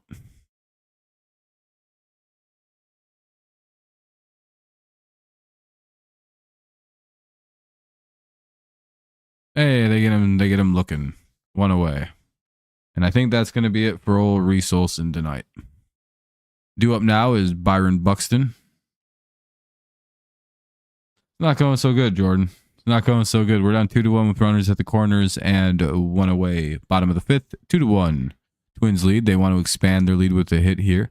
They have a runner at third.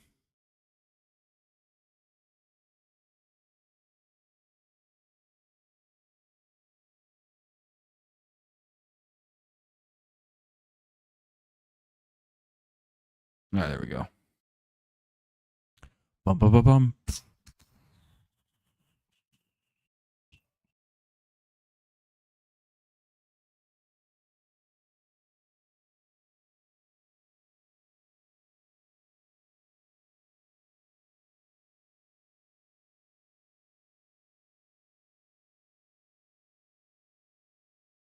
Hanafi will come into pitch.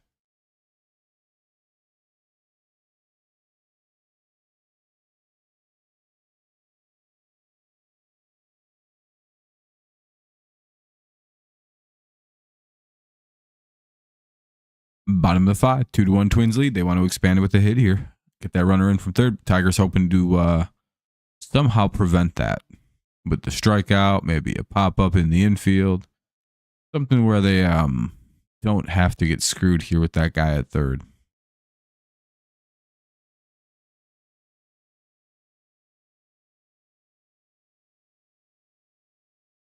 Maybe they'll get lucky with like a screaming liner in the infield that freezes one of the runners. Pick up a free out.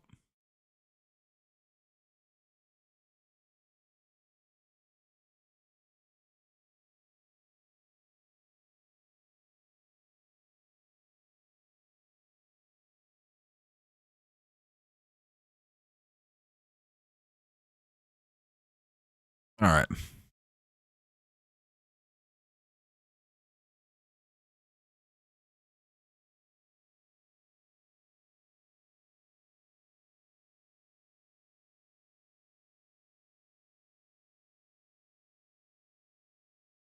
Yeah, I'd say Buxton's a pretty great player. Ball one. Pretty solid. Very little wrong.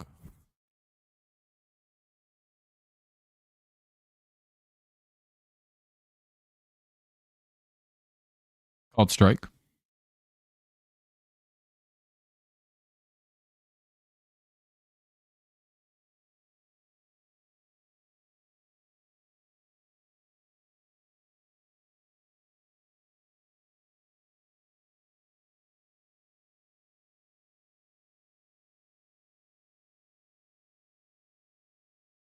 And that's not great. Let me guess, 3-run homer. Hopefully it's a sac fly. That would be the best version of in-play runs. Knowing our luck with Buxton is the bases clear and double. Okay, just a sac fly. All right. Oh, sure. He grounded into almost an inning-ending double play, but Buxton beat it out at first. Almost actually got out of it, but all right. 3-1. Bottom of the fifth. Damn. Almost got two, but they held it. 2 down, runner at first. If that would have been hit just a little bit harder, they might have been able to twist it. And I guess Julian probably just homered. Nope, a double that scored a run. Yeah, this game's over. 4-1. GG, Minnesota. I don't think we're coming back in this one. We've been pretty good at that, but our offense looks dead in the water and our pitching looks like shit.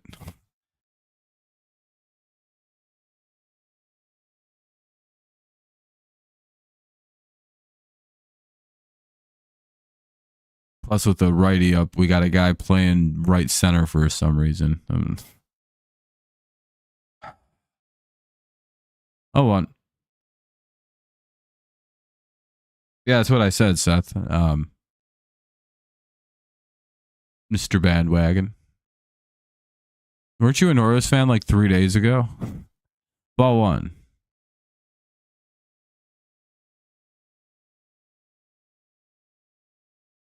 No, your name literally says Dodgers. 2-1.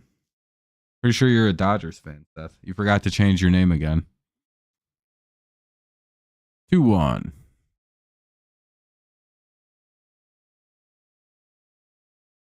Oh, okay. Well, that makes sense. 3-2. Jesus, dude, you gotta throw strikes.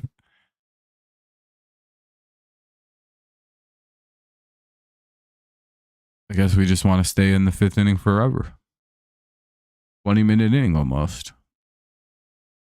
Not kidding. This should have started like 118. And they walked him. Awesome, dude. I don't even want to watch this fucking game anymore. It's so boring. Hey, let's watch this retarded team try to throw baseballs. That's what the Tigers pitchers look like right now. Getting beat by a team that's been struggling to fucking score a run a game. It's pretty embarrassing. Don't know why they're so afraid to throw a strike.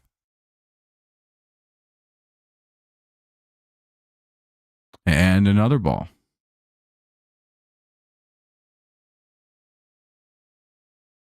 Man, Dingler must just like suck at catching or something.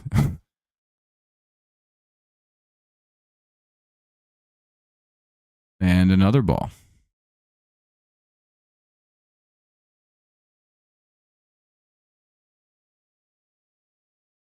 I'd walk the bases loaded if I was the Tigers. I think that's the best thing to do here. Give him another base runner. It's 4 walks tonight. And about to be 5. 3-0. The best plan here is to just not throw strikes.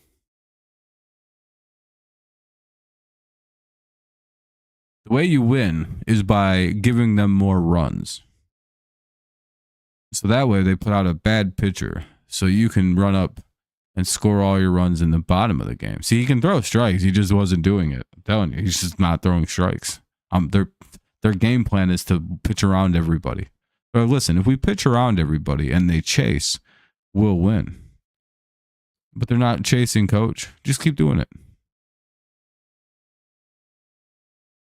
We don't have the balls to pitch to any of these massive, nasty hitters that they have, like Gasper. Oh, look at that. He threw a strike and the guy fucking popped out. Holy shit, what a surprise. Being afraid of fucking everybody else. What a loser ass fucking mentality this team has sometimes. I hate it so much. Let's pitch around Julian and Gasper and Vasquez and Lawrence. Let's pitch around all these scary hitters like Willie Castro. Or Gasper with his 133 and 449 OPS. Yeah, let's dance around the strike zone on this guy. No, just throw it around the middle. He can't really hit that good. Notice how like teams don't dance around our shitty players. They throw it like right down the middle and they still get out. Most of the time they don't even hit it. It's really dumb to waste pitches on shitty players. Trying to get them, just trying to embarrass them and make them chase a dog shit pitch that nobody would swing at. Even like a talented minor leaguer would be like, I ain't swinging at that. That was foot off the plate. They wouldn't hit it even if they did swing at it, but like, you know, they're not stupid. Their eyes work.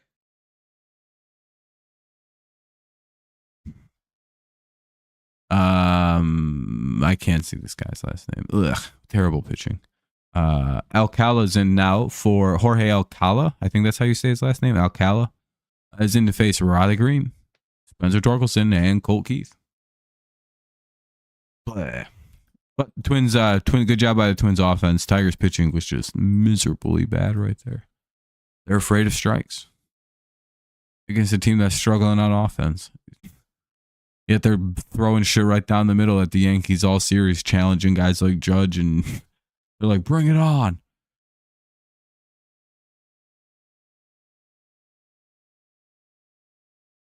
Knowing that the Yankees players don't chase.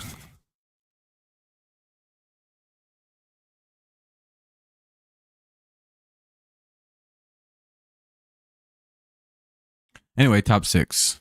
Let's see if the Tigers can get some offense going.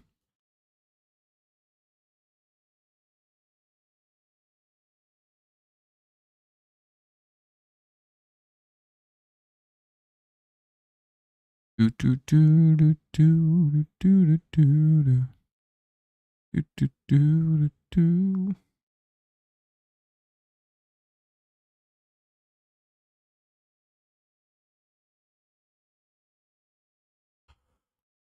Foul temperature. Foul tempo one.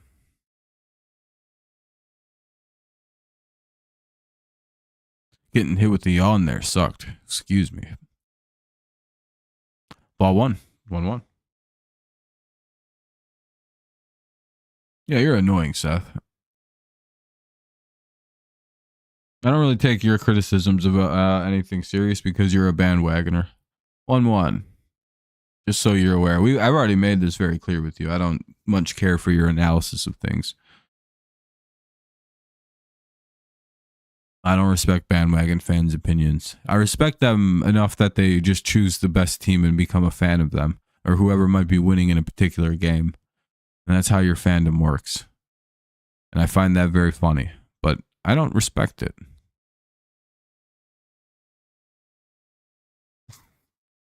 Especially if you're going to shit talk my team.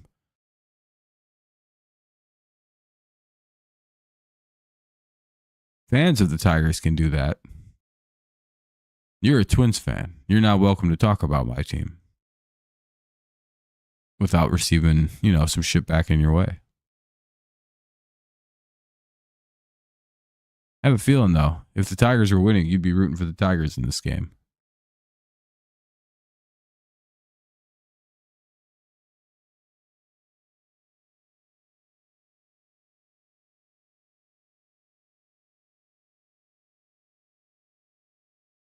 Three, 2.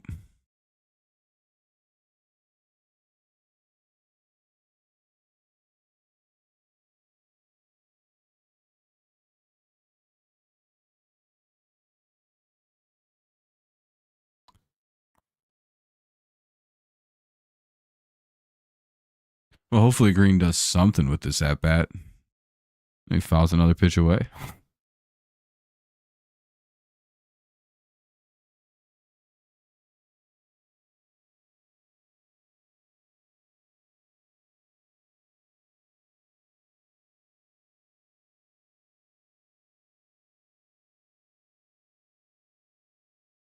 3-2. The ball was fouled away, so we have another 3-2 coming. Oh, hell yeah, we got to walk. All right, cool. Got to start somewhere here. Spencer Torkelson, 1 on, nobody out. I'm just messing with you. You were talking about my team, so I decided to give you a little shit.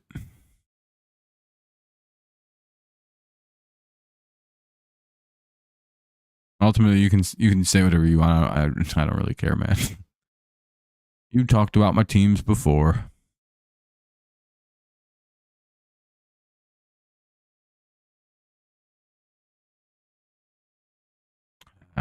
Just taking a pitch right down the. I hate that so much. I wish we were more aggressive on those kind of situations. That like first pitch right down the middle.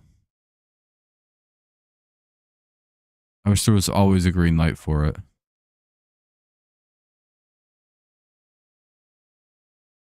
Yeah, this umpire is garbage, by the way. He just anything that's like not really close to the middle of the plate is Hey Robert, kill yourself, dude.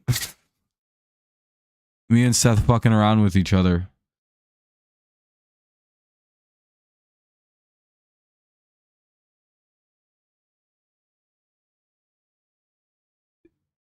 Why are you so upset by it? You should just stop trying to be alive, dude. You're not doing good at it. You're an obnoxious human being. Go away. Fucking annoying retard. I hate people like that. Like Seth watches my channel all the time, man. I'm messing with Seth. He's the only person talking. I'm giving him a little guff in between the boring parts of the game, like commercial breaks.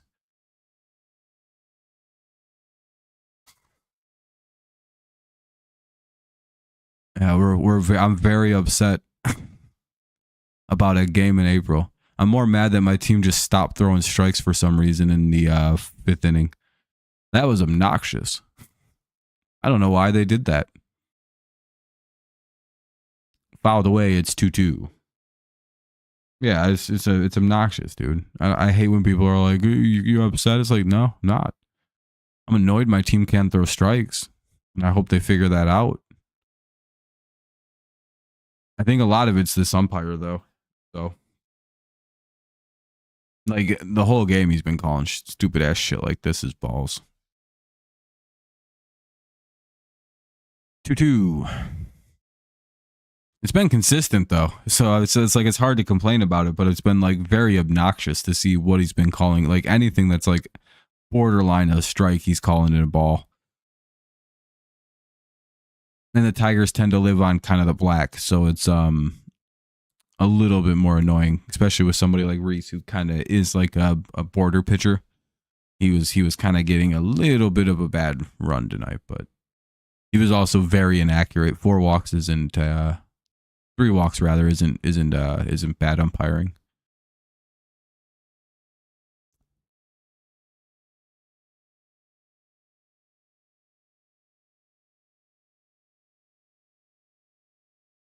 I wonder when Alcides Escobar and Eduardo Escobar are they brothers? 2-2, runner at second.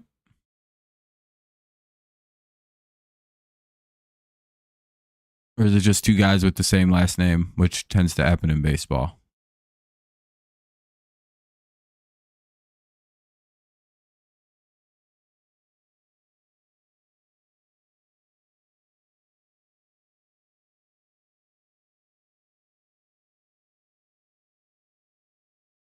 Green at second. Oh, Torque hit that. Oh, that's a foul ball, man. Damn. If that ball would have gone just a few more inches, that shit would have been so gone. Damn, dude. Served him up a nice inside fastball and he fucking yoked it. What's up, Neil? By the way, if you're looking for a way to watch the game and you don't want to hang out here, you can always go to thetvapp.to, thetvapp.to, thetvapp.to, ball in the dirt, 3-2. Yeah, we need the best to wake up. Top 6, 4-1, Twins lead. They're killing us right now. What's up, Matty Ice? Just two players, the same last name. Like when the Tigers had the Castro brothers, who aren't brothers.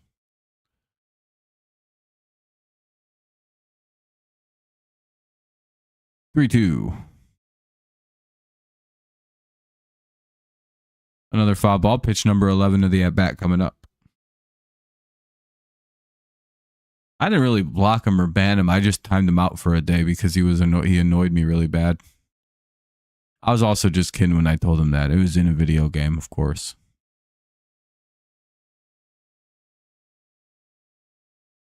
Yeah, I can't believe it. The fucking WMU Broncos are playing for a national championship in hockey. That's pretty fun. And they walk Torkelson. That'll put 2 on. Nobody out. Here's Colt Keith. Man, he had another one that was almost a homer foul. I'm pretty sure they're pulling the pitcher. If they do that and they bring in a lefty, they might as well bring in Andy Ibanez. Keith's DH in anyway.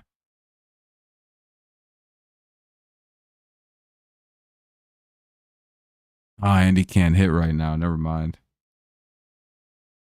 Torque just missiled 2 balls and hit them both foul. And you can see it in his face. He's like, damn, dude. If they leave the righty in, then obviously you leave Keith in. But there's 2 lefties in a row. 3 lefties left out of 5. Out of the last 5, there's 3 lefties. So you probably bring in a lefty. However, Dingler and Baez both can crush baseballs off left-handed pitchers. So it's kind of a risky move to do.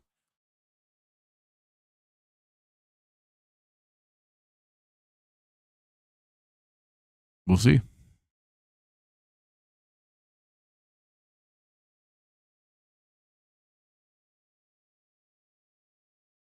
Torkelson's one of the league leaders in pitch up. Oh, shit. Keith gets a base hit. Bases loaded. Hell yeah. He hits it softly to Willie Castro. Maybe that's all you need sometimes to break out of a little slump.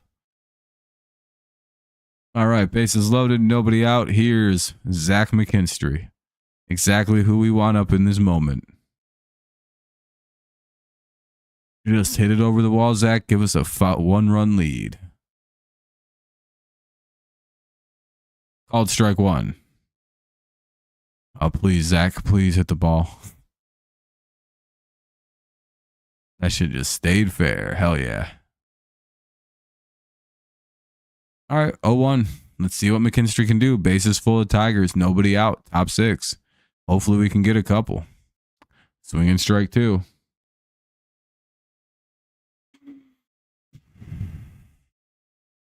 Come on, Zach. Please get a base hit.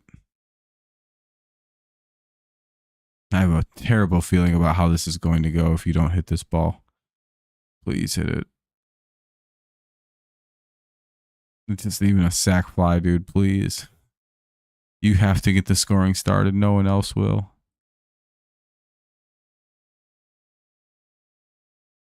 How is there an in-play no out when we don't score?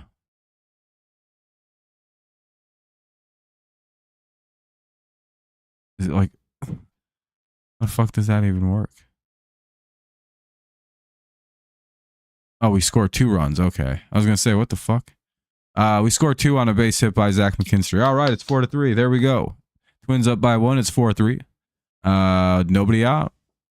2 on. Nobody out. McKinstry with the big clutch base hit. Now up is Dylan Dingler. Green and Torque both score on that base hit. 4-3. Need a single to the go-ahead runs at first. And they're going to pull Alcala. We're a hard team to deal with in the clutch. We get real good in these moments.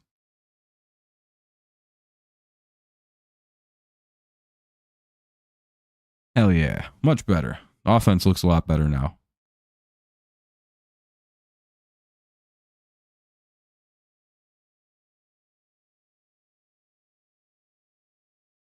Justin Topa will come into pitch. They're going to bring in Justin Topa to pitch to Dylan Dingler. 4-3. Twins leading for now in the top of the 6. 2 away. Or 2 on. Nobody out. Tigers offense has woken up a little bit here this evening. Zach McKinstry once again playing the role of the hero, getting a big couple set of RBIs there. Probably been one of our best hitters to the start of the season, to the surprise of probably everybody. By the way, if you're looking for a way to watch, check out the tvapp.to, thetvapp.to. You can watch a whole bunch of stuff on there, a whole bunch of different games, whole bunch of just whatever is live on TV.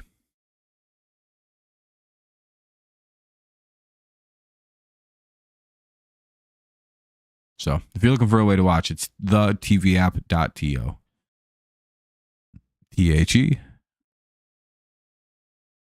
tvapp.to.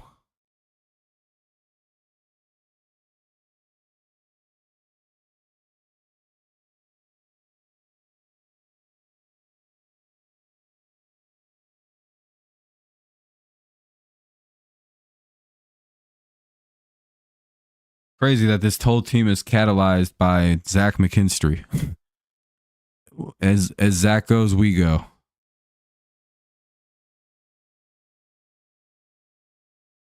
Where Zach goes, we all. Where one goes, we go all. Or I don't know all the MAGA funny little abbreviations. I used to, and I forgot them all. They don't use them anymore. And it makes me sad. I miss that. Called strike 1 to Dingler. Topa, the new pitcher here for the Twins. 2 on, nobody out, 0-1 count. Tigers have 2 runs across this inning. It's 4-3. Twins leading by a singular run. It's ball 1. It's a bit outside.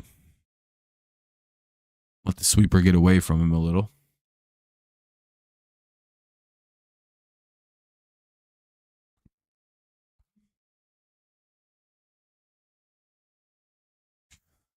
Two on. Man, this umpire really sucks.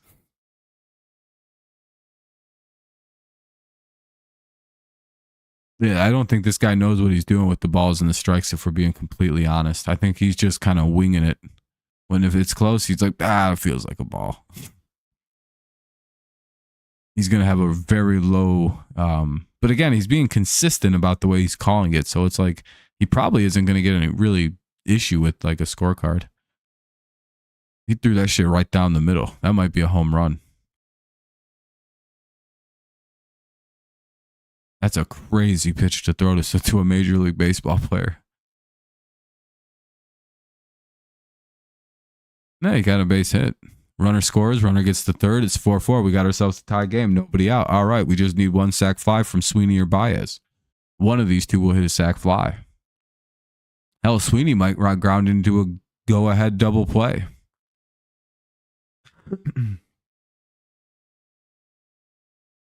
If only Baez could be batting right now, because that's what he would do. He'd be hitting into the go-ahead double play. And we'd all be really happy with Sweeney. Or with Baez if he did that. He'd be like, that's pretty good by Baez. He did that shit. He pulled that off.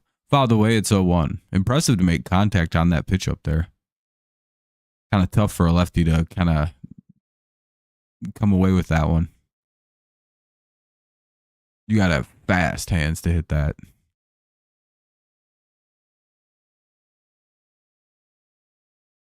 Four, top 6. Tigers still don't have an out. Runners are at the corners, though.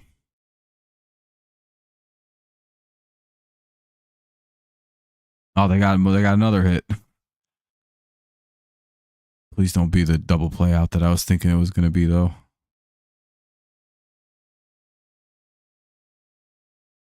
Sweeney's pretty quick, so he could probably beat it out. All right, that's what he did.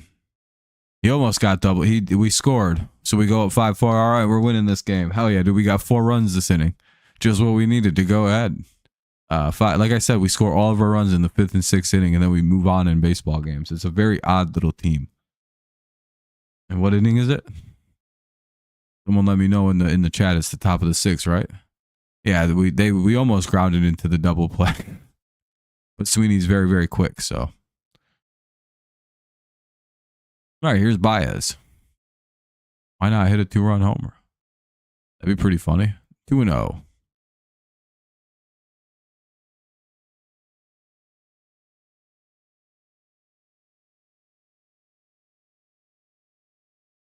Damn, I thought his ass was really going to go to first base first. If he had gone straight to first, he might have gotten that double play. You could see it in the fielder's eyes. The reason that he probably didn't get two right there. What's up, Jacob? How's it going, man? What's up, Spears? Was he's kind of like looking, he glances to first to think about the quick throw. If he'd have just initially gone with his gut and thrown it to first and down to second, he might have gotten the double play there by just a nick of time. You know what I mean? But then again, the shortstops and center fielders are like the hardest guys to double up. They're way too fast. And they usually run way too hard. Just shortstops don't look like it, but they're usually very fast dudes. Hell yeah, Lucard. As long as our pitching can come through and be solid on the back end. We've been a little bit walky. That might flies out. Baez flies out 2 away. Top of the order here for the Tigers. Here's Gleyber Torres. But yeah, it's been this was a nice inning. It's nice to see us come back yet again late in the game. And it's still, I guess, almost late. Ball 1 up. Here's Torres.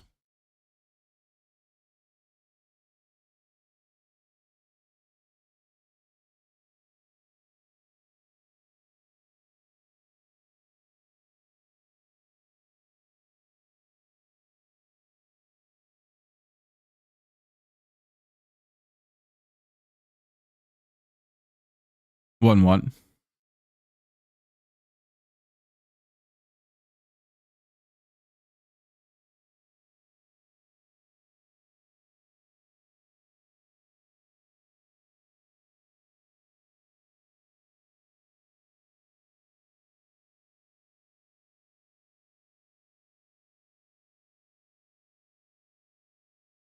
Home run.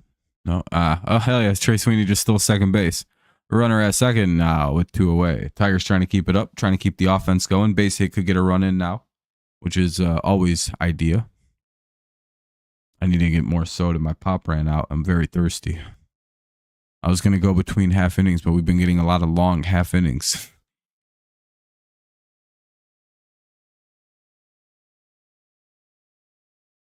Oh, 1-2.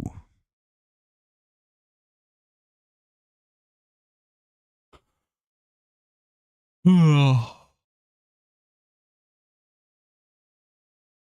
right, I'll be right back. I'm going to go get some more pop real fast. Well, fuck, I want to see the rest of this at bat. Because if he strikes out, then I want to make sure I be, 2-2. Ooh, they might have. No, they didn't get Torres. Or Sweeney, anyway. 2-2.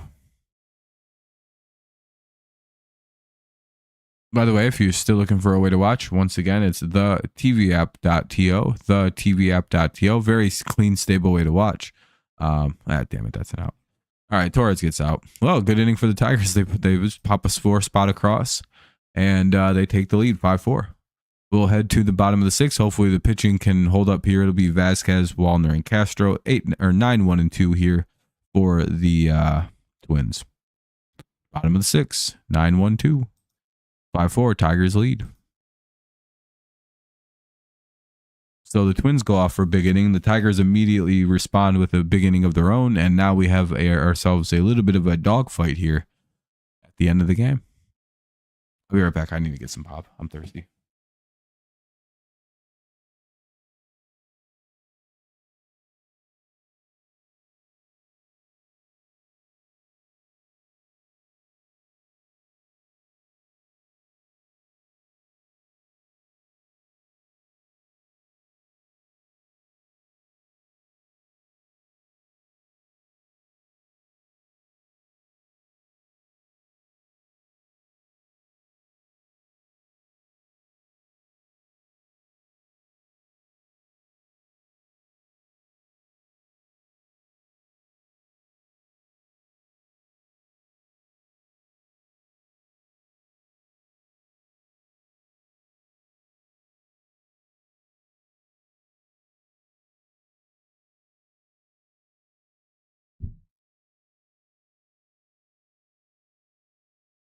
Nice, Nolan. How was that? What are you gonna do? Like umpiring for like the little league in your city? I don't know how the White Sox are still up. I figured they'd have blown that by now, but they're up 10-1. Still looking to do damage. They're not just beating the White Sox, they're destroying them. Bo Brisky's in the pitch. All right, that's good at least. Hopefully Bo's ready to go. All right, bottom of the 6th.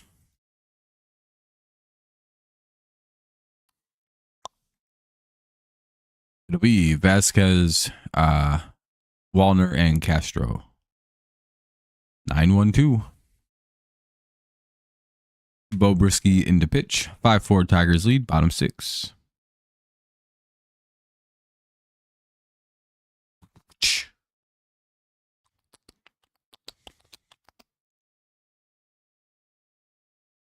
It always sucks when the game's on Apple TV.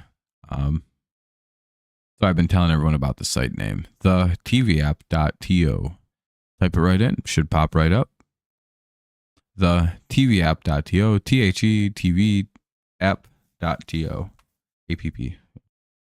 Pretty easy spelling of words. By the way, it's 0-1 to Vasquez. Number 9 hitter. Ideally, we get them to, we throw strikes. Try to get them to get out.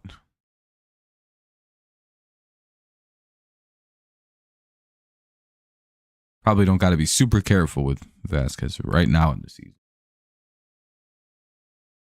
Few months, different story. Right now, no. White Sox are up 11-1 now. Jesus Christ. Houston's up 11-2. There's some blowouts going on tonight.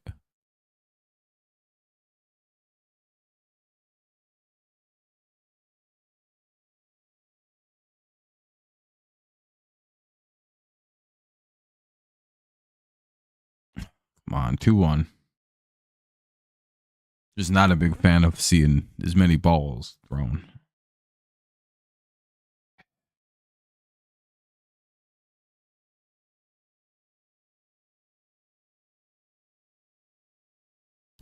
Three one. At least the Reds and the Rays won. Hey, there you go. Hopefully the Tigers pull off their win today. Kind of playing like idiots right now. It's 3-1. Literally, dude, it's like, why are we pitching around Vasquez and fucking like Gasper?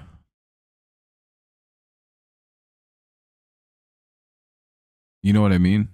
Like, of all the players. Hey, Jody, how you been? Nice to see you. And they walk Vasquez because they're just afraid to throw to a guy hitting 70.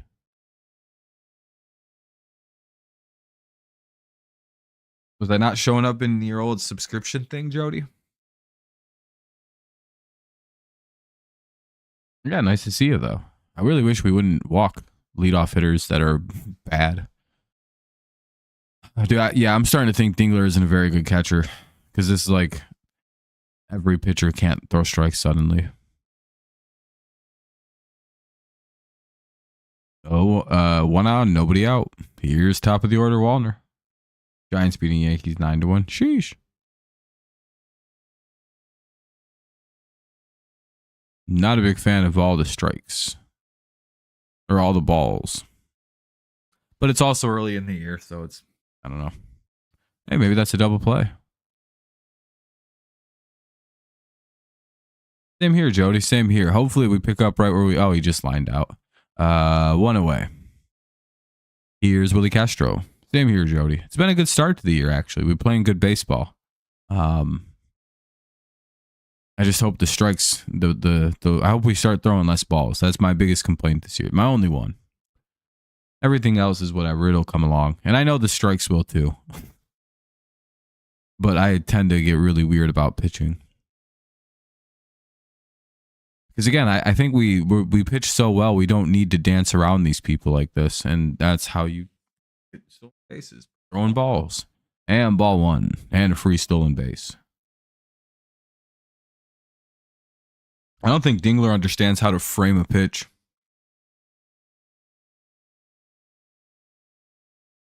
Yeah, bats improve, and we're hitting well. Our offense will overall improve when guys get healthier. And the pitching will improve again. It's early.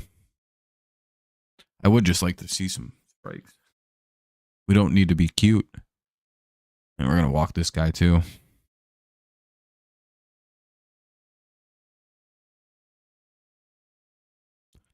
Just intentionally walk him at this point. Just put him on.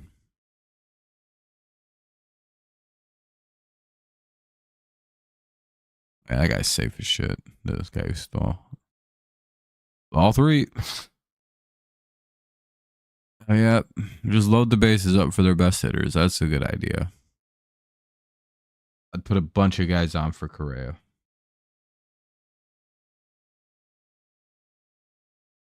You can throw strikes though. It's perfectly within the rules. Yeah, I'd say so. I like the Patriots more over the Lions though. I do like the Lions. I've always been more of a Patriots fan first.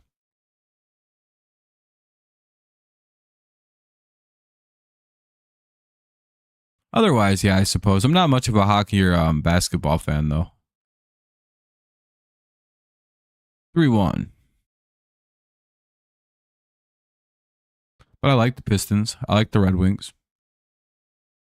I don't like any of the other teams in the NBA. I like LeBron James, I guess. Oh, there we go. That's good. We got a second out. 2 down now in the inning. Hopefully the runner stays at third or at second. No, he got to third. Fuck. All right, runner at third, 2 down. Hopefully we can get Correa to pop out or fly out or something. 5-4. Tigers lead here in the bottom of the 6th. Trying to protect a very narrow lead here with the runner at third, but there is 2 away. Here is Carlos Correa.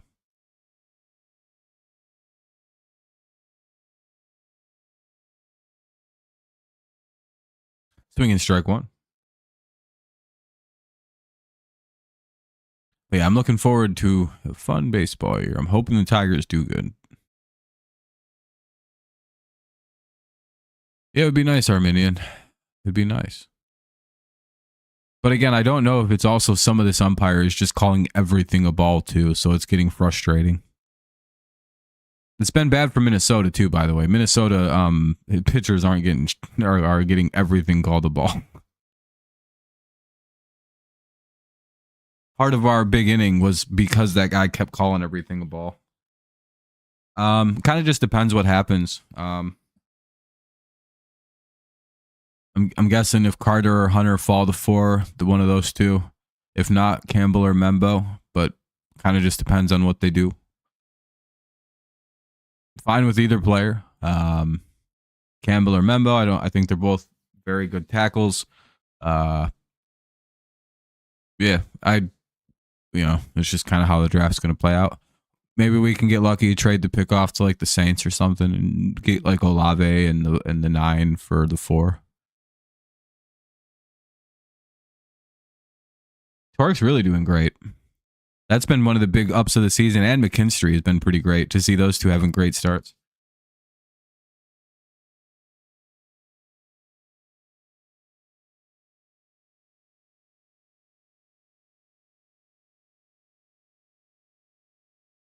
I know it's bothering the fuck out of me. 2-2.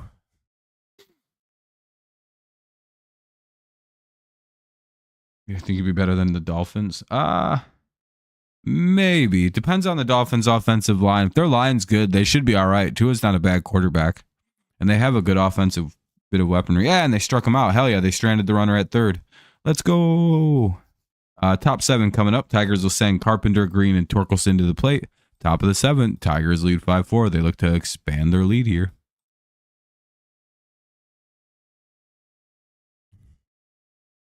Cool. Nice to see. By the way, if you're looking for a way to watch, always check out the tvapp.to, THETVAPP.to, the tvapp.to. Torque bomb would be nice. Carpenter, Green, and Torkelson. 2, 3, 4. The Patriots? Probably not. like going into the year, people would probably have higher expectations on the Bucks than us. I think eventually we'll probably pass them up. It kind of really just depends on what the line looks like and how healthy Diggs actually is. If Diggs is fully healthy, yeah, we could be a real fucking problem. Especially if we can trade with like the Saints and get Olave somehow. Hell yeah, dude. Yeah, then suddenly we have a pretty good little base football team. I also think if we do trade back to 9, watch out for us to try to snag Tyler Warren.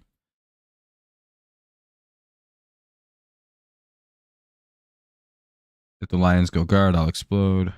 Yeah, I'm imagining. I feel like the only thing I've seen the Lions talk to is like a bunch of edge rushers. So I feel like they're going to go edge. They're probably going to be in like a weird scenario where they're somehow going to get like Mike Green from Temple. Yeah, I mean we have some ballers, but our team was very there was a lot deeper issues than just Drake May and the receivers. We didn't have an offensive line. Our defense is really bad. We couldn't tackle last year. We kind of fixed that with the players we've signed, but from what I've heard about Mike Green, he got in no trouble in college, and all the trouble he got into was in high school. And a lot of it was alleged, if I'm not, you know what I mean? Hasn't he been like a pretty solid guy? But yeah, you guys, I don't know what the Lions are going to do. They're a team that just needs to draft edge rushers, and I think that's what they're going to do. And eventually maybe another tackle or lineman, some other kind of lineman. But yeah, that's about it. Lions just got to get their depth going a little bit. They draft well, so you guys, Lions fans, don't really have anything to worry about. Y'all just pick a player and they're good. I think the Patriots are also a threat to draft Tyler Warren, though. If they do that trade with the Saints, look out for the Tyler Warren pick. Because we don't really have a tight end outside of Hunter Henry, who's getting very old. 0-2 on Carpenter. Ball 1. One of the Stewarts. Yeah, I think that's what I've heard. I've seen a lot of that. Like Shamar Stewart is really hardly tied to you guys, right? 2-2.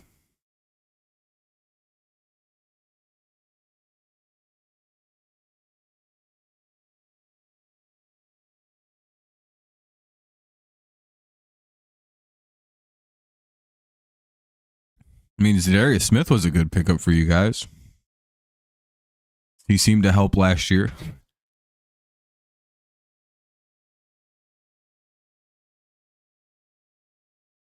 You don't have to make a bunch of trades when you draft well. Having to make trades is a sign that, I don't know, I don't think you should do a lot of trades. Looks like a fielding error. Let's carry Carpenter on to first. 1 on, nobody out. Yeah, that's because they want too much money. They don't need him anymore. The reason they cut Zadarius is because he's like $12 million, and that's way too much money. No one else has signed Zadarius Smith yet either, have they? Most likely, the Lions probably bring him back for like $5 million and a bunch of incentives. You want Edge or Jihad Campbell? That'd be a good pickup. I like Jihad.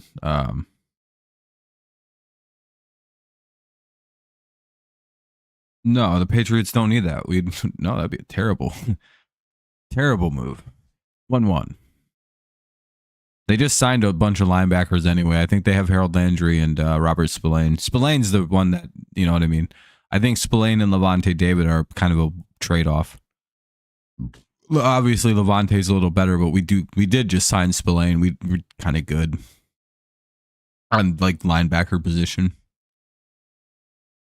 Plus, like linebacker has never really been that big of a problem. Our linebackers just couldn't tackle last year. Now we got Spillane, so like that's over with. 2-1.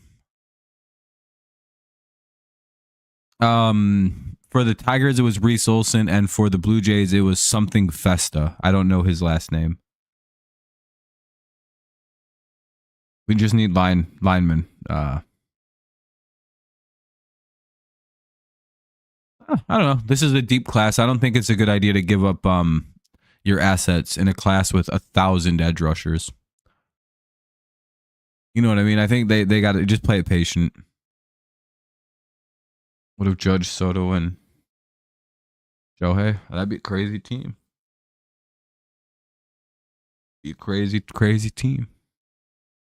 Glad they're not on a team. One on, one out. Or one on, nobody out. Sorry, I don't know why I thought I saw out. 2-2.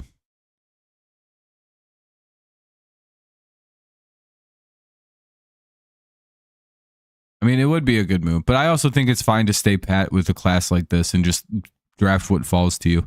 I wouldn't even be shocked if the Lions move out of the first round if they get a really good offer. But yeah, if whoever Tom Grassi and the Packers really want, that's who the Lions are going to snag. You just want Royce Lewis to come back.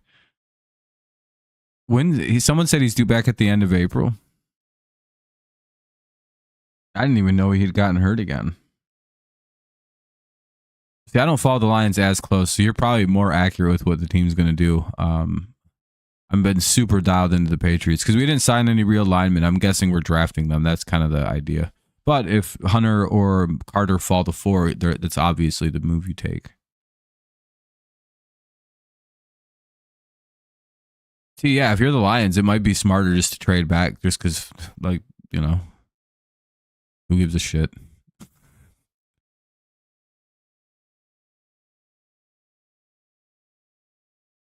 Again, when you're as stacked as the Lions are, and you can probably still get a very top of the line, and the runner gets to second base.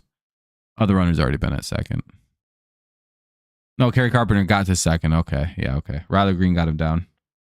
That Brooklyn when he comes mid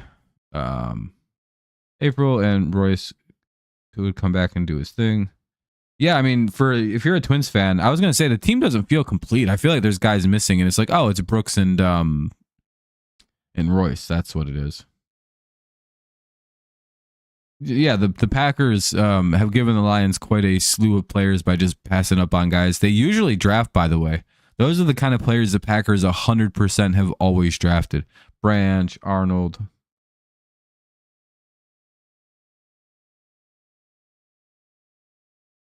Yeah, maybe. I don't know what the Lions are going to do. I don't know, and I don't honestly care too much. Mainly because they don't need anything. And I don't know. They don't need actually anything. You know what I mean? Like, they actually have zero needs. They might be one of the only teams in the league where you could look at and go, they got nothing. They don't need anything. What do they desperately need? They literally have Aiden Hutchinson. They could probably just re-sign Zadarius Smith. They're probably going to re-sign Zadarius Smith before too long here. Once Zadarius realizes his market is dog shit right now. Not really. I mean, you have Aiden Hutchinson.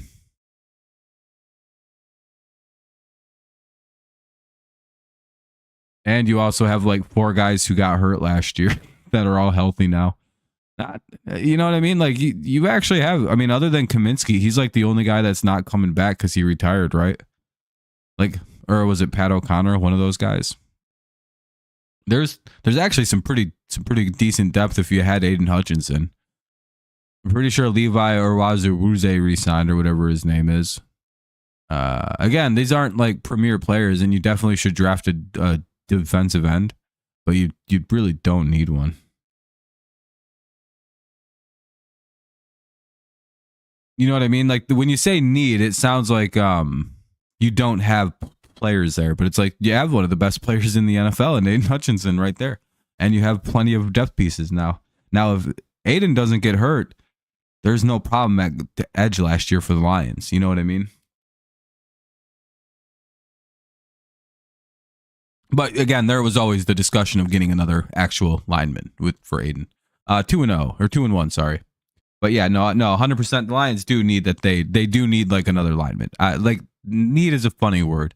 They need. They should draft linemen to kind of deal with the edge rush situation. Yeah. Myles Garrett didn't want to go to a new team. That's the craziest part. 2-2. They offered him some more money, and he went, yeah, that's actually pretty good.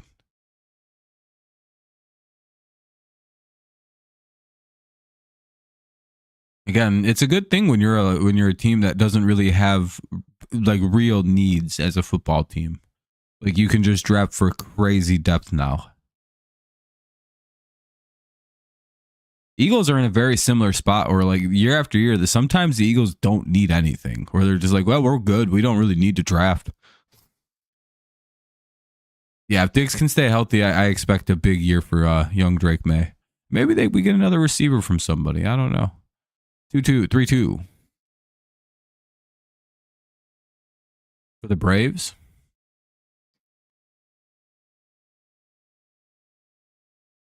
What's tomorrow, Wade? By the way, if you're looking for a way to watch the game, make sure you check out thetvapp.to, thetvapp.to, thetvapp.to. Who, the Lions?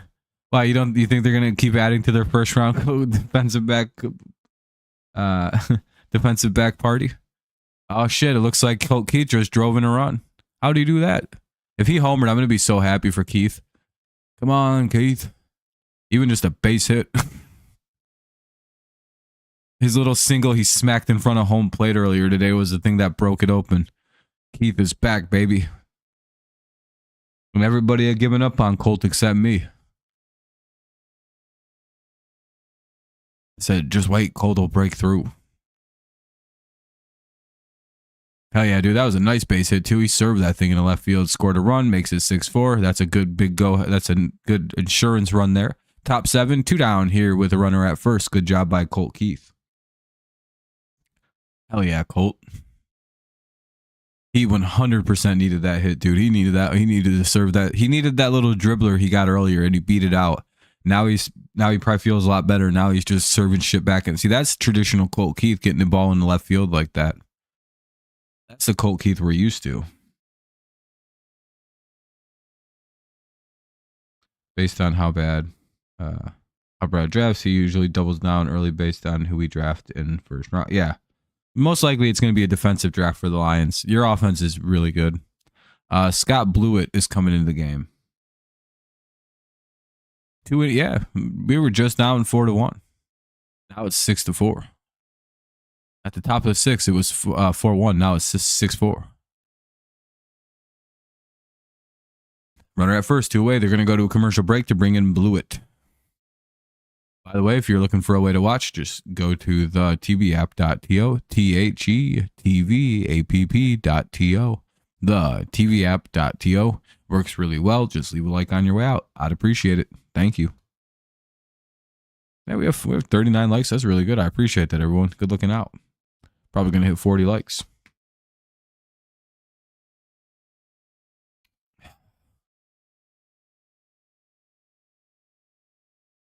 Thank you for tuning in.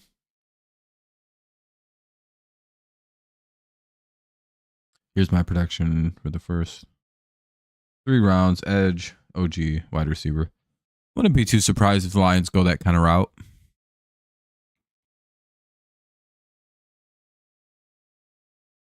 It wouldn't be too shocking. Even if they don't go guard, it wouldn't be shocking if they went tackle. I don't know how much longer Taylor Decker is going to be able to play football. You know, I feel like he's getting very old. 0-1. And while we already probably have his replacement in Penei Sewell to go down and play left tackle, we do need a right tackle.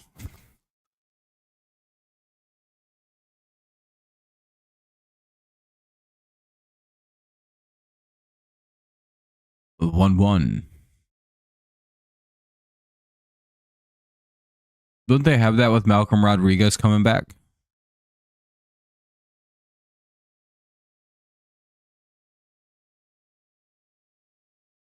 Next year is Taylor's last year. Manu will step up and play right tackle. Oh, okay. Oh, yeah, they've already got a replacement. I keep forgetting they have, like, replacement pieces already set in stone. Fast linebackers are overrated. I don't know if you need fast linebackers as much anymore, if I'm being honest. McKinstry goes down swinging. That'll go to the... and I'll explain that in a little bit. I think the run game is coming back, like the power run's coming back. So I don't know if you need multiple tight ends to defend the pass. You know what I mean? Like I don't know. It's a weird one in my head. I haven't figured it quite out. I think you need linebackers that can tackle more than anything nowadays. Especially since most offenses are going dink and dunk. Kind of like check it down offenses. All right, I'll be right back. I'm gonna step out, have a quick smoke. It's the 7th inning stretch. It'll be Larnack, Buxton, and Julian in the bottom of the 7th. Tigers add another run. It's 6-4, bottom 7 coming up.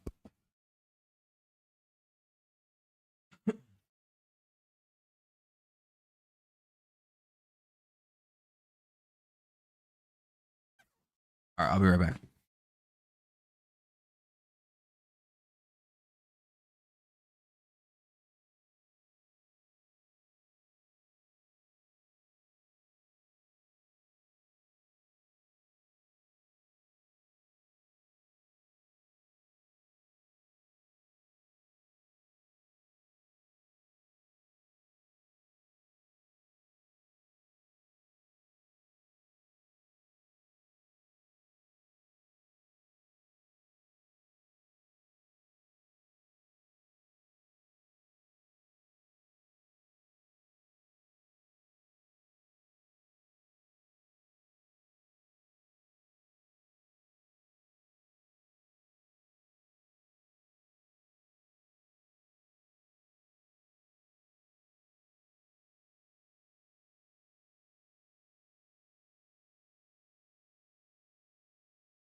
Ball 1.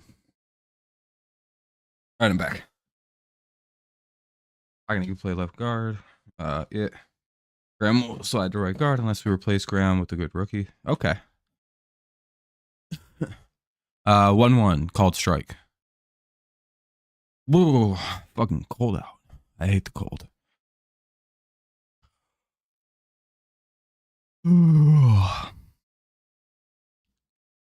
Little sleepy, eh? There we go. We get the first out of the inning. Good job by Brisky. 1 out. Bottom 7.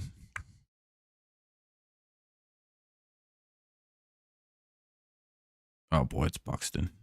Here's Buxton.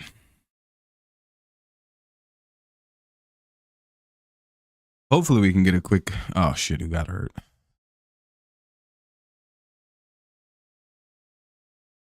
It's never any good.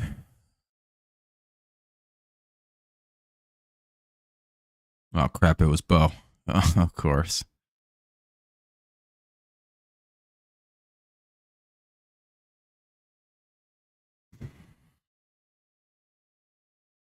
You live in Downriver, Michigan. It's kind of cold here too. Yeah, I'm out on the west coast of the state. It's pretty chilly.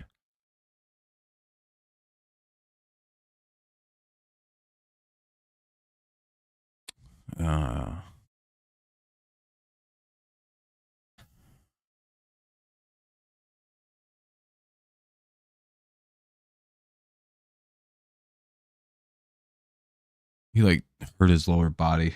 Shit.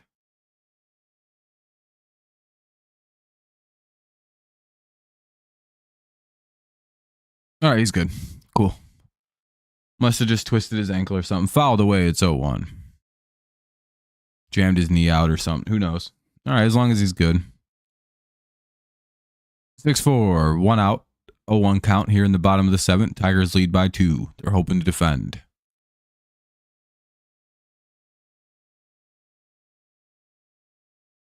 Ball 1.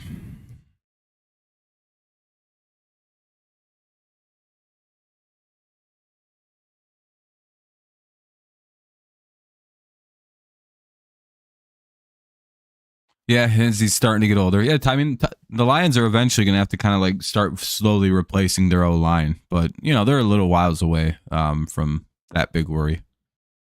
And they're in a good spot to have to draft things like centers and guards because they're probably going to be toward the end of the first round. And that's a good spot to take like probably the best center of the draft usually.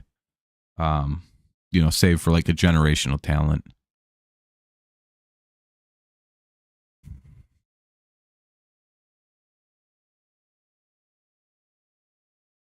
Fuck. That'll be a homer. Maybe should have pulled Bo. 6-5.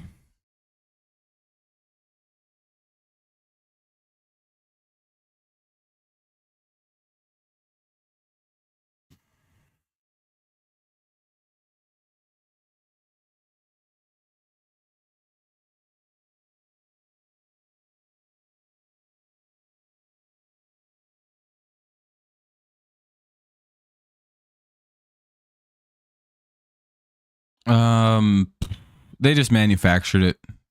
Keith got a base hit, scored a guy from second. Called strike one. Now it's 6-5 on after Buxton just homered. So 1-run game. That'd be funny if the Lions did draft Milroe. Just drafted him in like the second. I don't really see him going QB. This is a bad QB class. 1-1.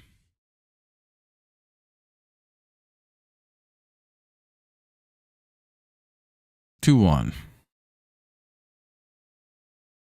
Yeah, I don't know. They maybe should have pulled risky. I think his knee's bothering him.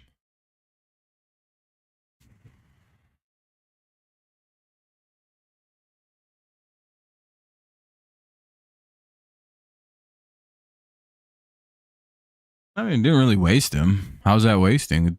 Golf turned out to be the answer. Someone will probably trade for a hooker, or he'll go to a new team and get a shot. Yeah, I don't understand what do you mean wasted hooker? He's going to be a pretty hot free agent commodity next year.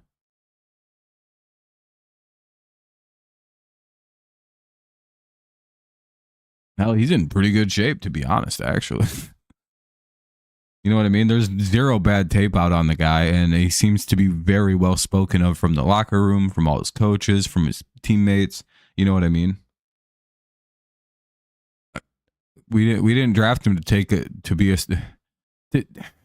I mean, no one's going to draft him to be a starting quarterback. Like, you know what I mean? He's a pretty Yeah, I mean, that's the reality of the situation. Bridgewater took his job. Like Bridgewater, fresh out of coaching high school football, came in and took his job. I mean, that's the reality.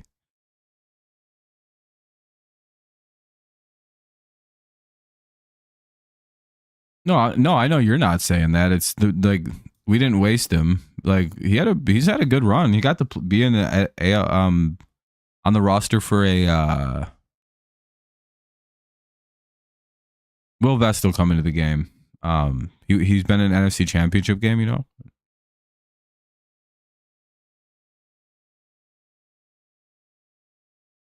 No one wasted Hooker. That's my take. It's just, you know, he's a backup. That's fine.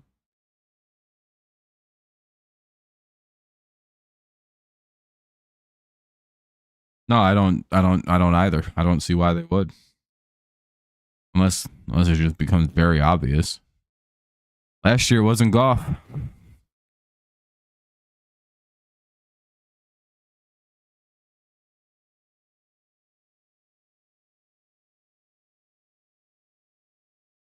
No, he had like a good year or so.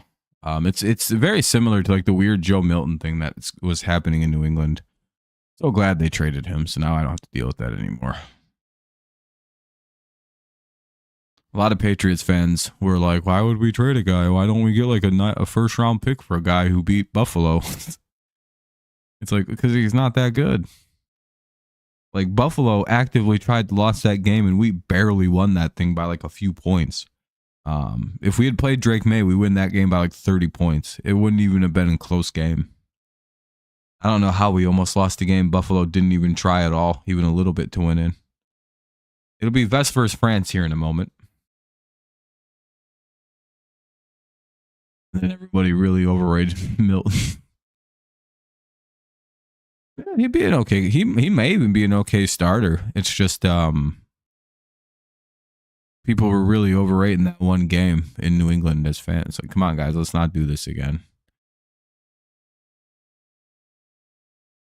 He's got a strong arm, and that's always like a big benefit. 1-2. He's got one, I think, one of the strongest in the league, to be honest. Like on a like mile per hourage and like throw the football far basis. It's like him, Mahomes.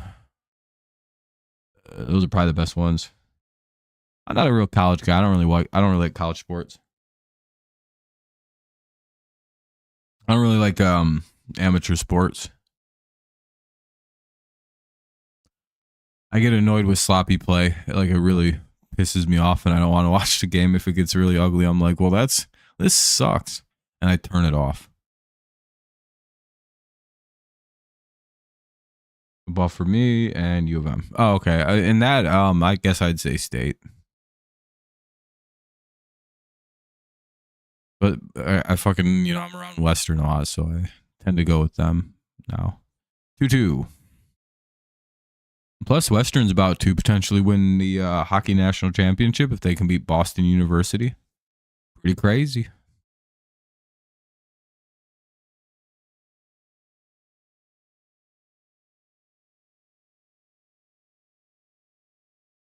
Let's get France out of here. 2-2. Come on, Vest. Get us to the 8th. By the way, another 2-2. With you. Yeah, or it's a crazy like 17 overtime game.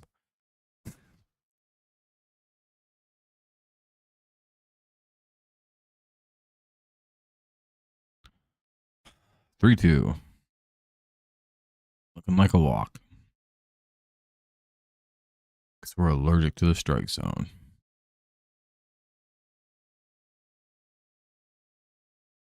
When the ball hit the umpire in the foul zone, he was smoked by it. That sucks. Base hit, throw right down the fucking middle. Please throw pitches good.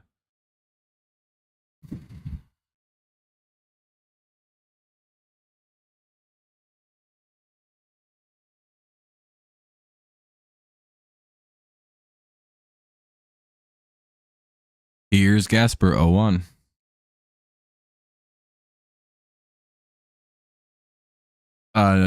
No, I'm streaming what I'm streaming.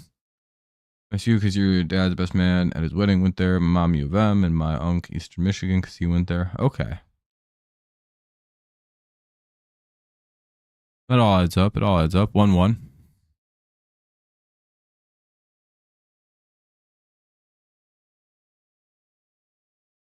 You got allegiances all over the state.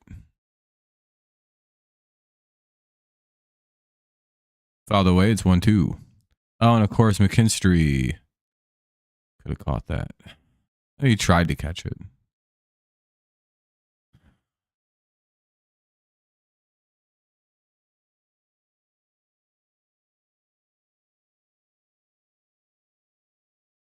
(2-2). God, please throw some strikes.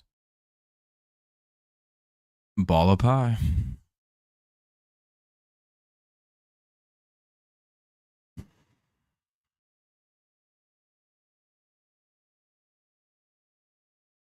Another foul.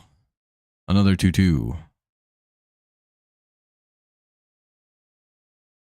Oh, the Toledo Mud Hens games.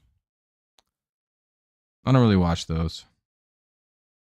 No, Tigers just don't like throwing strikes no more. It's not a thing they do. Plus, this umpire's been really weird about the strike zone. He's got like the narrowest strike zone I've ever seen.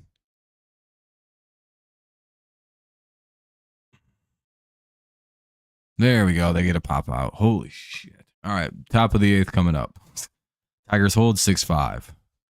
It'll be Dingler, Sweeney, and Baez.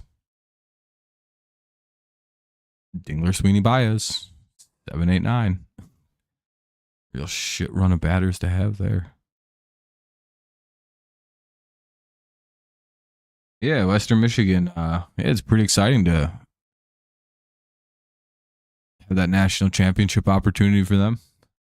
Might be I think it's like the first ever, or at least their first in a very long time for like any other sports. All right, top of the 8th coming up. We'll see if who Minnesota sends in to pitch. But for now, for the Tigers, it'll be Dingler, Sweeney, and Baez. 6-5. Tigers lead by 1. 8th inning is always a very interesting inning.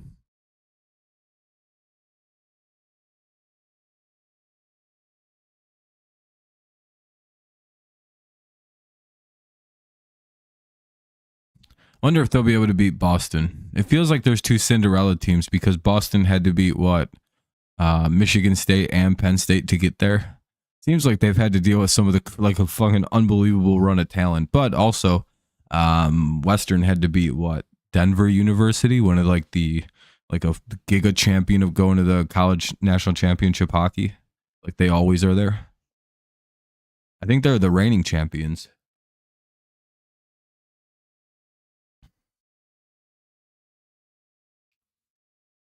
So, pretty tense.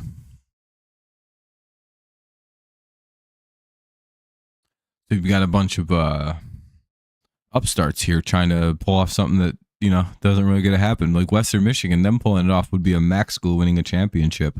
Isn't that fucking crazy? Unless they're not MAC in college or in hockey. But through and through, Western's a MAC school, which would be pretty sweet. You never see MAC schools win nothing. Like, unless it's like fucking track or field or like gymnastics.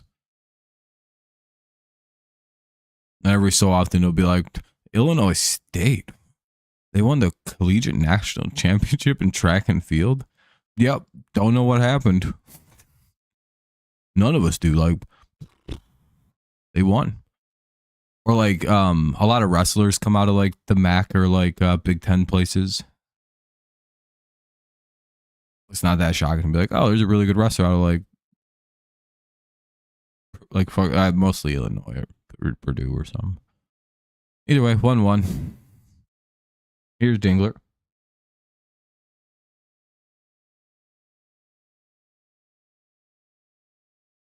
I don't care about the Cowboys. They're a bad team. They've never been good in my whole life, so I don't care about them. 1-2. I don't like even talking about them. They get talked about too much.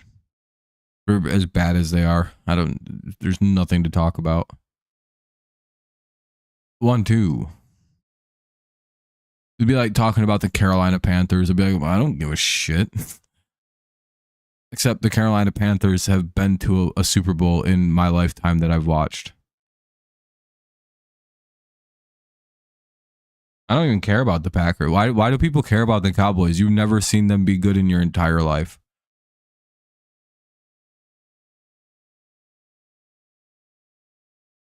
You hoping for them to be bad literally is the thing that keeps them relevant. You know what I mean? If people just treated them like they were the Panthers or the Jets, like another really bad football team that never does anything, like the Seahawks or something, or the Saints, I'm telling you, you feel much better. You just ignore them. Be like, I don't give a shit about that team. All they do is lose. Like all news that comes out of Dallas to me is super irrelevant until they start winning playoff games again. It's like, I don't care. Cool. No, at least the Packers sometimes win games. You know what I mean? Like at least the Packers are relevant. And you have there's a reason to hate the Packers. Like with the Cowboys, what reason does anybody have to hate them that isn't like over 30? If you're under 30, I don't know. The Packers are a joke organization your entire life. saying something about a team just brings it. Exactly. Like if people just ignored the Cowboys for as bad as they've been, people would just be like, "Oh, that's whatever." We don't talk about the Cowboys. They're dealing with an injury to the catcher's hand. It looks like pitch looks like it might have jammed him. It's been good since about 2011. Yeah, or 2012. Yeah, I mean they were going to NFC Championship games, which is really good. To be fair, you don't go to championship game after year. Even if you lose, you're still going 3-2.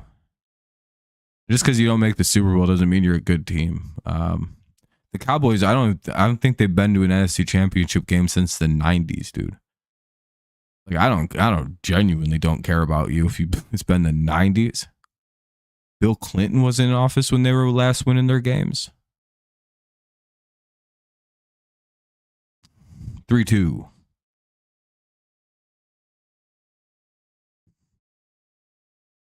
That's crazy. We had almost a balanced budget the last time the Cowboys were winning Super Bowls.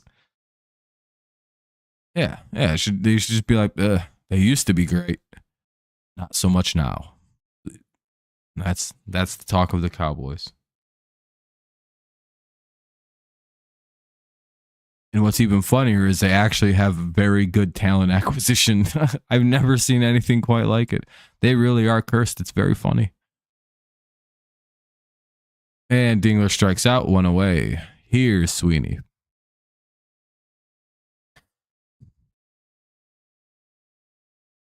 And they really went all in on a 4th round quarterback with a very limited talent ceiling. That's very much he's at it.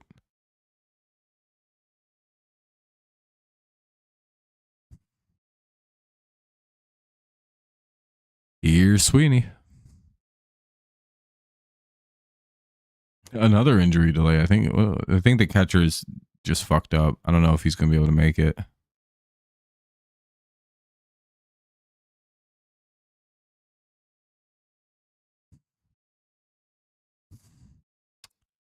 Damn it. Here's Sweeney. Yeah, the catcher, I think he's coming out. I don't think he can play. I think his hand's all fucked up.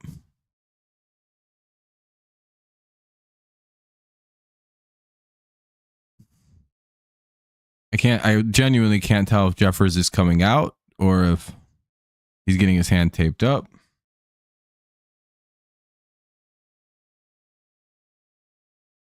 Yeah, Jerry Jones has a curse on the team. To win his dynasty, he said he doesn't need to win ever again or something like that. And Prescott's a decent quarterback. He's just not going to win a Super Bowl probably.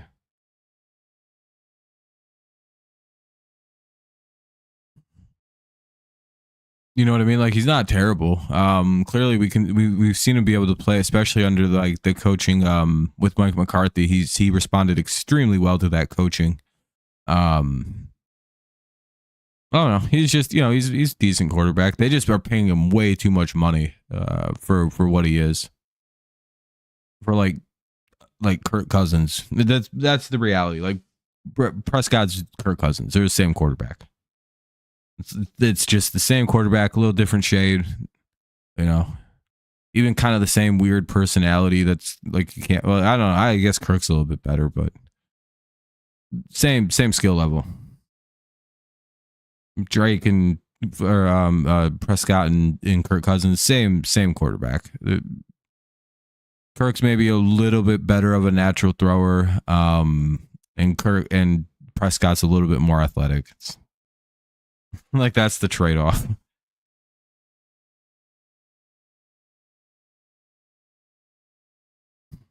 I think they're very similar, at least in my opinion. Anyway, hey, Sweeney gets a base hit or a double too. Hell yeah!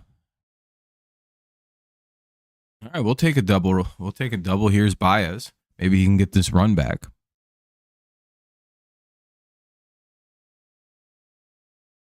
Serve a little base hit.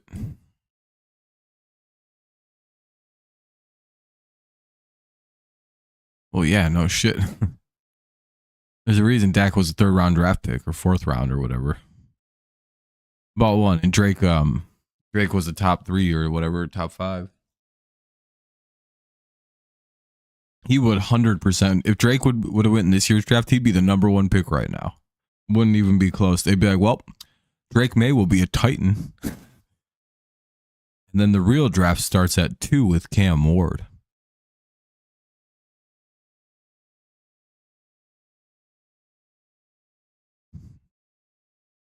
And it's like the gap between May and Ward is so fucking crazy, dude. It's not even. This is a bad year to need a quarterback, I will say. What a horrible year to need a quarterback. This is like 2013 bad, I'm thinking, guys. I think every quarterback in this class sucks. I'm not too sure about Cam Ward. I can never really tell with certain kind of, like with running quarterbacks, it's always such a weird one. I'm not big on Shadur. Jackson Dart has me a little intrigued if he goes to the perfect situation. And Quinn Ewers a little bit.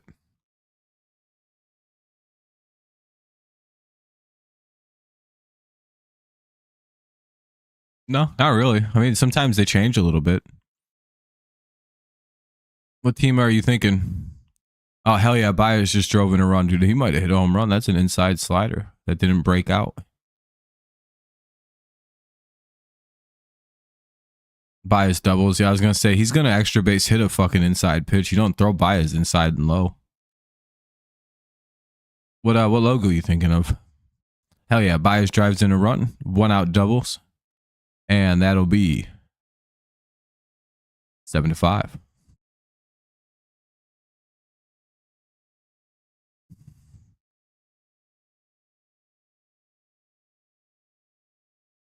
Yours would be the best quarterback in the class, or Dart than yours. Cam Ward's very interesting to me. I feel like he could be really good if but he's going to the Titans, and that sucks. If he was going to the Browns, if Cam Ward somehow went to the Browns, he'd have a good NFL career, and I fully believe that. 1-1. But I think because he's going to Tennessee, he's completely fucked.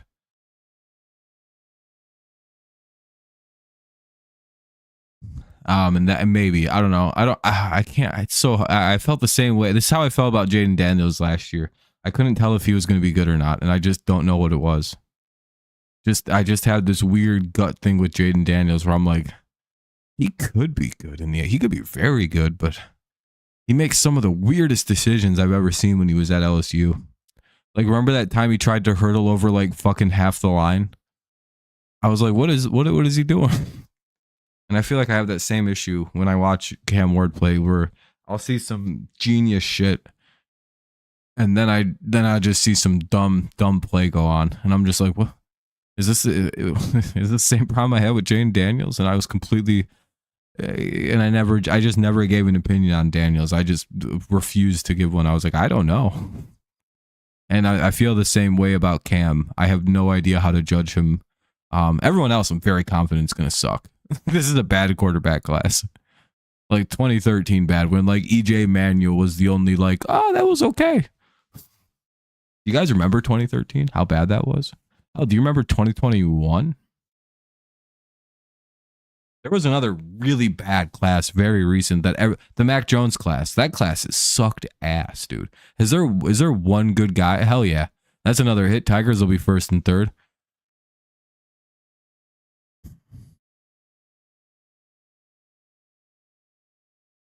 Money Mayfield. Yeah, like EJ was like the best quarterback of the 2013 class too. That's how bad the 2013 class was. Reminds me of Money Mayfield. Baker's one of my favorites. Oh damn, that's not great. Hopefully that's not a double play. Popped out. Worst out to be. Trevor Lawrence has marginally better statistics than Max Jones. Like, until last year, Trevor and Mac were very weirdly close in stats, to the point where it's like, ooh. Like, they're uncomfortably close in statistical ability. I don't know. I think Trevor is a good quarterback, but it's rough. 0-1. Blake Bortles, yeah. I mean, Bortles was okay right away. Who's been a lot better this year? Are you talking, who are we talking? I'm sorry. Here's Riley Green with 0-2 count. Yeah, Jacksonville is awful. And plus, they gave him the terrible coach. Yeah, Urban Meyer. Oh, and Riley Green faced the pitch. 7-5, bottom of the 8th, coming on up. Jeffers, Whitmer or Wallner and Castro. 9-1-2 here for the Twins. 9-1-2, bottom of the 8th. It'll be Jeffers, Wallner, and Castro. That's a hard swing that's a hard freeze frame.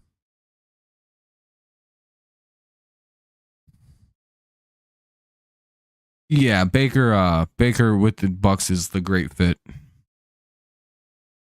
Really, whatever happened with him down at the Rams has completely changed him as a quarterback. His lunch with Sean McVay has turned him into a pretty good young QB. I'm not really sure what happened. By the way, if you are all looking for a place to watch the game rather than listen to me yap about nothing, you can go to thetvapp.to, thetvapp.to. That's TheTVApp.to. That's tvapp.o or .to. Yeah, works for live TV. Make sure you drop a like on your way out when you use it because you'll feel pretty good once you see what it is. By the way, I'm going to have to miss tomorrow's game, unfortunately. I have stuff going on in the afternoon. But I'll be live for Sunday, Monday, Tuesday, Wednesday. I'll be live all next week for the games, so no real worry on that. Oh, yeah. Yeah, Darnold, I don't know why he left. He should have took a pay cut to stay in Minnesota. He should have been like, boys, whatever you need me to take, I'll stay. I don't even mind becoming the backup. But he got offered a back though. So that's a smart idea by him and his agent. The smartest move for him would have been to just stay in Minnesota, but they and I guarantee Justin Jefferson and them probably feel his receivers probably feel the exact same way, by the way. I know a lot of you guys probably think like, oh, they made him. It's like, yeah, but he was also getting them the football, in a way that they really found catchable and very helpful. So I can imagine Addison and Jefferson are probably a little bummed out, like that they lost Darnold of all people. Especially Jefferson. He's like, damn, dude, that guy just threw me the ball every single play. It fucking ruled. He didn't even look at the other receivers. It'd be, where's Justin Jefferson first? And that's how it should be. Meanwhile, a good quarterback might, try to have some ego. Meanwhile, backups come in and they're like, yeah, I'm hitting it to Jefferson 13 times straight here. We're going to see what happens. That was always my favorite part of watching Lions games in the past. Whenever Stafford would need to leave the game for a backup, somebody like Sean Hill or like John Kitna would come in and just throw like 15. They'd go like 13 for 15 with like 13 passes to Calvin Johnson for 180 yards and 2 touchdowns. It was literally the funniest shit I've ever seen. You'd see Dan Orlovsky come into a game and his ass would leave like while Stafford would finally, when Stafford was done after, he'd be like 10 for 12, 80 yards with 9 receptions to Calvin Johnson and 1 to the tight end Dan Campbell or some stupid dog shit like that. There's always a big name player trade at the draft. I have a feeling my team's going to be involved in that trade this year because usually, players, coaches like Vrabel are somehow involved in all that. It's 1-1 here with 1 away after Jeffers struck out. We're in the bottom of the 8th. It's 7-5. Tense moment. We're at the top of the order now with Wallner. It's a 1-1 count. 1-2. Got him to swing again. Hoping AJ Brown gets traded to the Patriots, and then we have Diggs and Brown. And then I'm a very happy guy. I'm putting us in the Super Bowl. Yeah, Saints are probably going to trade the Patriots. Oh, yeah, I think Chris Olave is going to be a Patriot. That's actually a take I fully believe. I think the Saints and the Patriots play pick swap, and the Saints get away with like probably not giving up their second round pick in this trade, unless there's a late pick swap. Like they swap like 4th or 5th round picks, and then the Patriots might walk away with the 40 as well, but I doubt it. I think you get the 4 for Olave if you offer the 9 He might have to offer the 41. Or they have 40. I don't know how the numbers work. Especially with the injury to Derek Carr. The game is at 2:00 tomorrow, Jody. I won't be able to make it though. I don't want Mark Andrews. He's so old. Ball one. Here's Willie Castro. Oh no, dude. The 9th inning is gonna suck. We gotta go Correa, Larnack, and fucking Buxton potentially. That's the worst 9th inning I've ever seen in my whole life, dude. 1-2. The only positive is I believe they're all right-handed. Except maybe Larnack. Oh. But unfortunately, yeah, I have to miss tomorrow's game. Was it? No, yeah, I have to miss it. I won't be around.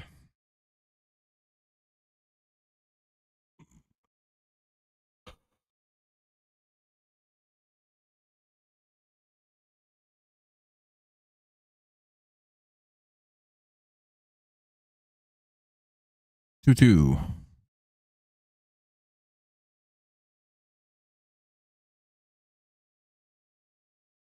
3-2.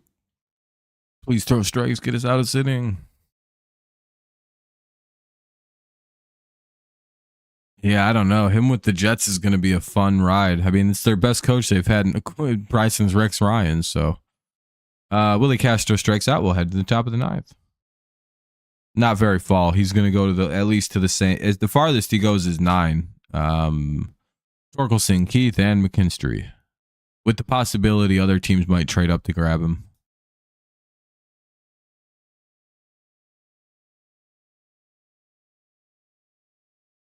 I wouldn't even be that shocked if Shadur goes 2 overall to the Browns. It's really not that surprising. He's the only other halfway decent quarterback in this class, and he's really not that bad.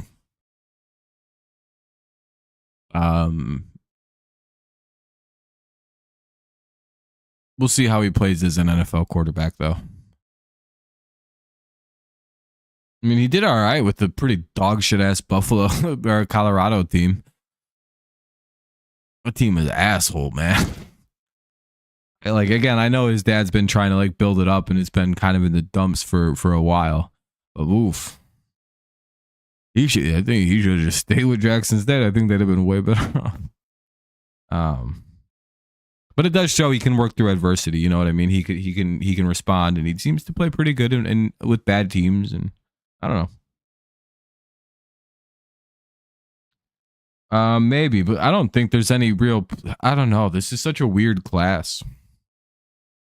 I don't know if there's going to be like a Penix moment, because again, Penix was justifiably a top 20 quarterback. If Penix was in this draft, he'd be the number 1 quarterback taken.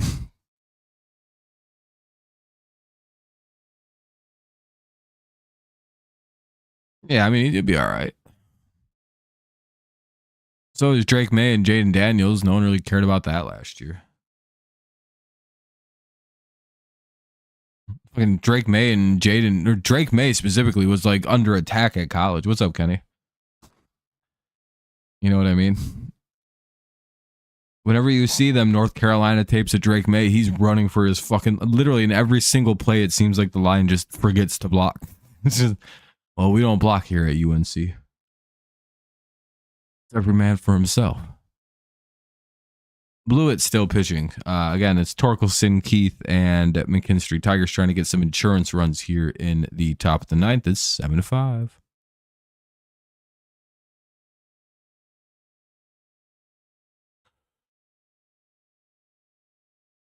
Oh, they hit Torque. That sucks.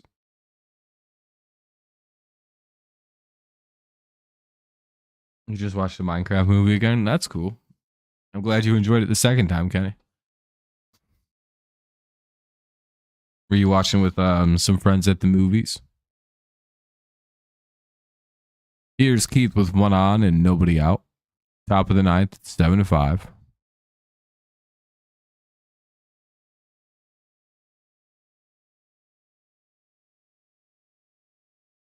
Let's hope that's not a double play.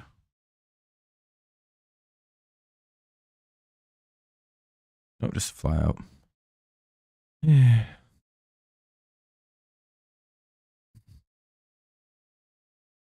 there was no cheering. Everybody was kind of composed about the famous scenes.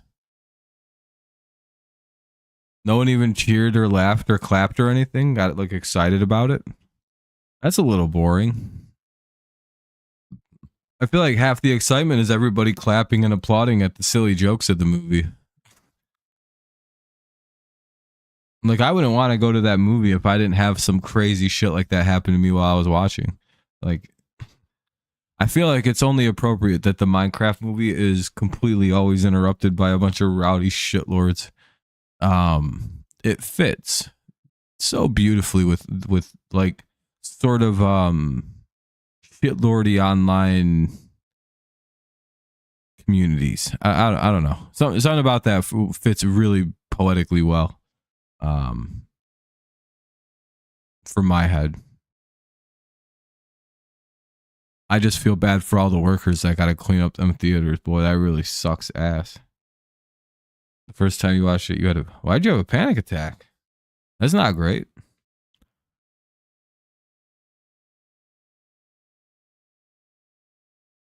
Probably it's a terrible time to get a panic attack. Ball one.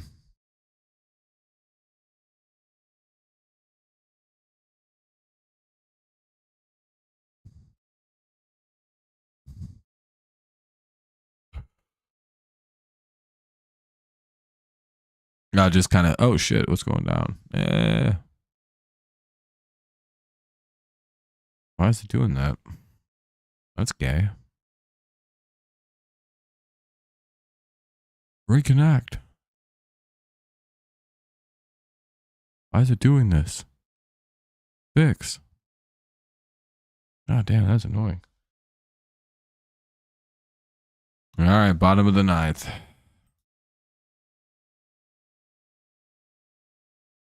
Here we go. Now, this game it's taking a while. It's going to be like a 3.5 hour game. Rhea, Larnack, and Buxton. Kind of a nightmare end of a game to deal with. What the fuck, man? Why is my internet acting up now? Like, that's cool. Now it's going to act up. Cool. That's awesome. Just disconnect. Do your thing. Oh, you're going to reconnect and be shitty for the rest of the night. Okay.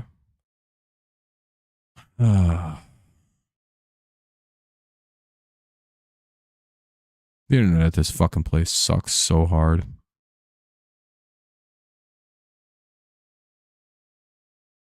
Be patient. My internet's starting to fucking stupid be dog shit and awful.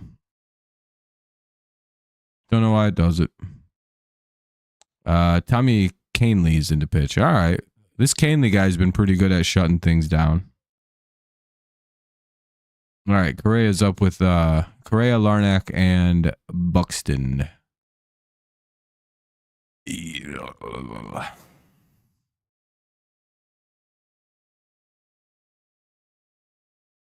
Yeah, I got what you meant, Kenny. I got what you meant. Kind of hard to know. Sometimes they just happen, I suppose.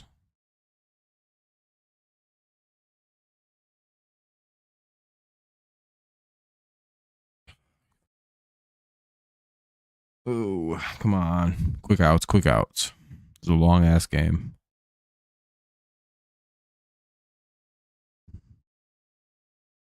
Hopefully we get 1, 2, 3. Just 1, 2, 3 pitches.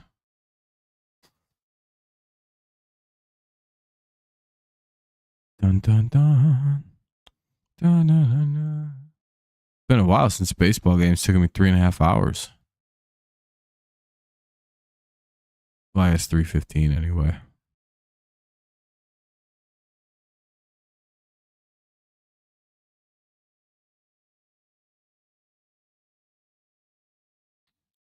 Hopefully, we just need 3 outs. What does the city? Oh, and the Twins logo, the city, Twin Cities.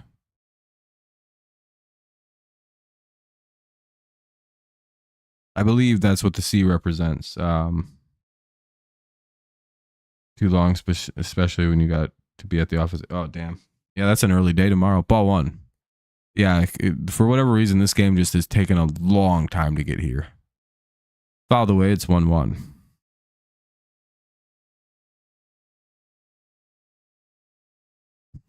Should start at 8 o'clock.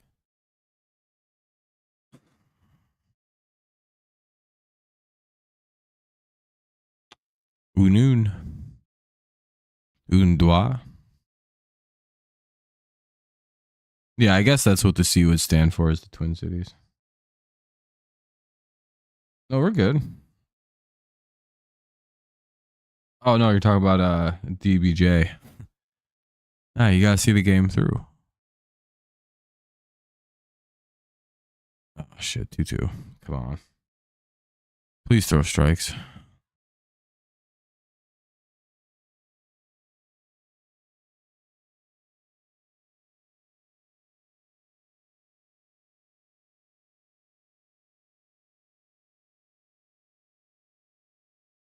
So 1-1 here. Or 2-2 rather. I don't know what the fuck I just saw. 2-2.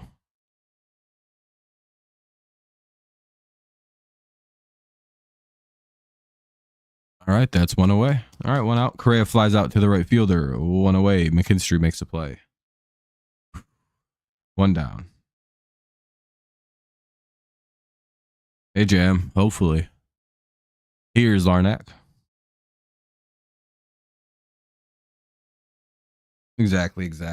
By the way, to everyone, I appreciate everyone who's tuned in tonight. I won't be able to make it to tomorrow's game, but I will be live for Sunday, Monday, Tuesday, Wednesday. I try to do every game I can, but occasionally I have to miss them, especially in here in the month of April and some of May. I have like school stuff and stuff like that. But, such is life, right? And it's like the end of the semester. And I like do TA work and everything like that. So I'm a little bit busy this time of year. Oh yeah, Larry. Down 4-1 into the top of the sixth. We take the lead, then they tie it back up. Or well, we take another, we took the lead in the sixth and have never really looked back, is what I meant to say. Got ahead 6-4, then they came back 6-5, then we made it 7-5, and now here we are, hopefully trying to shut this thing down. 1-2 on Larnack. We'll see, though. Minnesota's always really scary to play with. For some reason, our two offenses usually pop off when we play, and they get a hit. Fuck.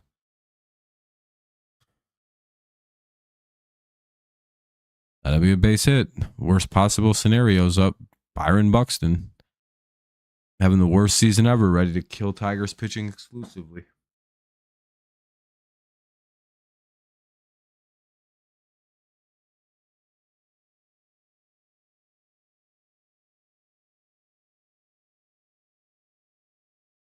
Yeah, we play for the Natty tomorrow. Pretty cool. Pretty cool.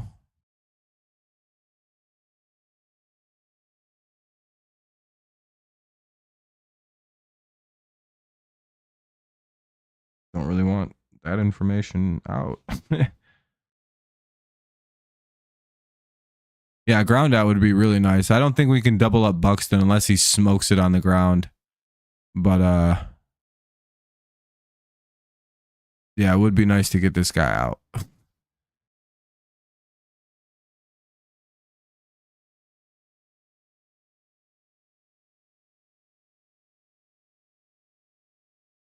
Most likely it'd be a force. Oh, they struck his ass out. Cool. 2 down. Here's Julian. All right, one more. By the way, if I start lagging it for any reason, just know that I'll be back. Eventually, it'll pop back in. All right, 2 down here in the bottom of the 9th. Here's Julian.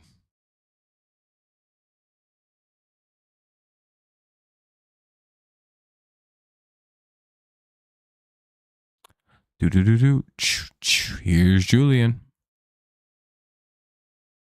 Oh, they're gonna walk him. Oh no, Julian singled on the first pitch he saw. Here's Ty France. Oh no. It would be kind of. It would. Yeah, 100% Jam. It seems everything seems to work on this. It does all live TV. So that's the TVapp.to if you're looking for a place to watch a game. The TVapp.to. TVapp.to. The TVapp.to works for all your TV watching needs. The TVapp.to.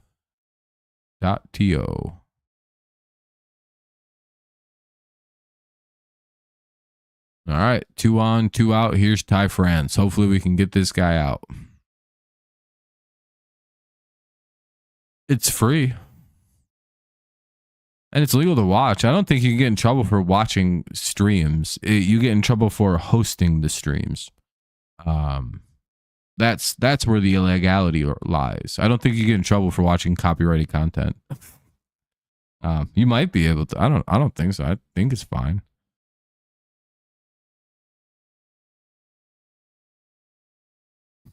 It's free. And there's no pop-ups really. So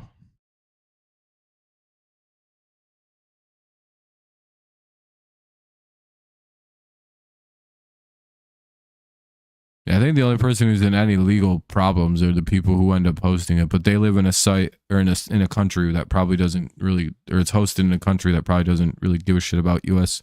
copyright laws. And that'll score runs. Hopefully that's not a 3-run homer.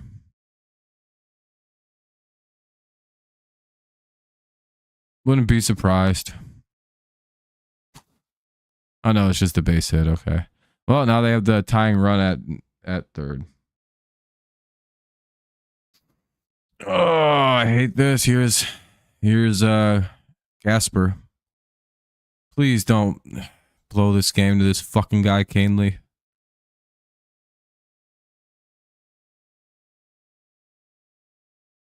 Please get him out. He's at 125, dude. Please get this fucking guy out. Oh, don't pitch around him, dude.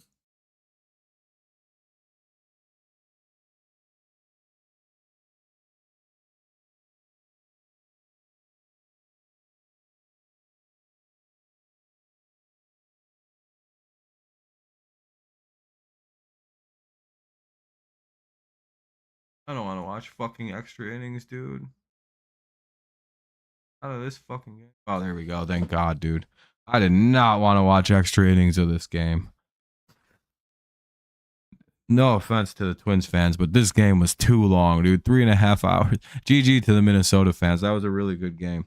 GG if you're a Twins fan. That was really fun. That was a good game. 7-6 final. I don't know why I closed that so fast. I needed some stats. All right, there we go. We're 8-5. Ooh, what a good record. Yeah, we actually pulled that one out. All right. I believe. I actually don't know who gets the win then.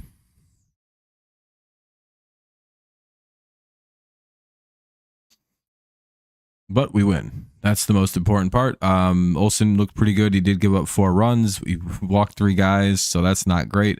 However, the bullpen came in and did their thing. Hannafy only allowed a walk. Brisky gave up a run on a solo homer to Buxton. Vest came in and shut everything down. Canely looked good again. He gave up a run, though. Yeah, Tigers win again, John. Hell yeah, Alucard. We actually pulled it out. Winner. Hell yeah. Yeah, making mistakes, letting Tigers get hot. All right, 7-6. 8-5, 4-10 for the Twins. I'm actually gonna start wrapping up, folks. I'm really tired. Yeah, it's a fun team this year. It really is. No real quit, right? They were down 4-1 heading into the top of the 6th. Then they score 5 runs. Then the next inning, then in the 7th they score another run. Minnesota comes out and gets another run. The Tigers kind of don't waste time. They score another, making it 7-5. Yeah, it was nice hanging out. Yeah, I appreciate you, Gibbs. Appreciate it. Hopefully everyone enjoyed the stream. Thanks for the likes and everything like that. Thanks for hanging out and watching. Again, I have to miss tomorrow, unfortunately. But I'll be back on Sunday. I'm a little bit busy tomorrow. Such is life.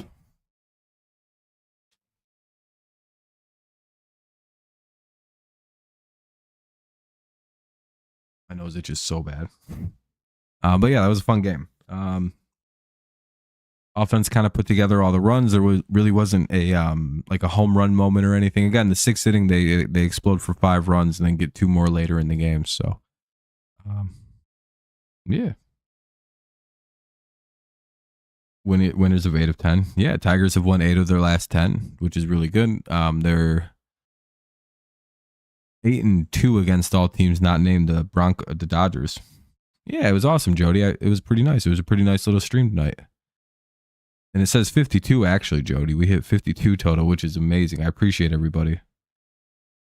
That's got the win. I think, yeah, that's right then. That makes sense.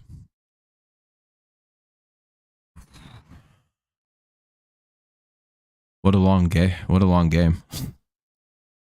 Whenever we play Minnesota, the games always seem to take a little longer. Yeah, let me just double check the schedule here. Tomorrow's a 2 o'clock game. Yeah, I got to miss that. I'll be live for this. Live for this. Should be live for that. And I should be able to do this one. 100%. Maybe on these two. I don't know actually on these two. Mark's 25th anniversary day. Hey, that's cool. Hell yeah. All right, though, everybody. I'm going to start wrapping up now. I'm kind of just rambling.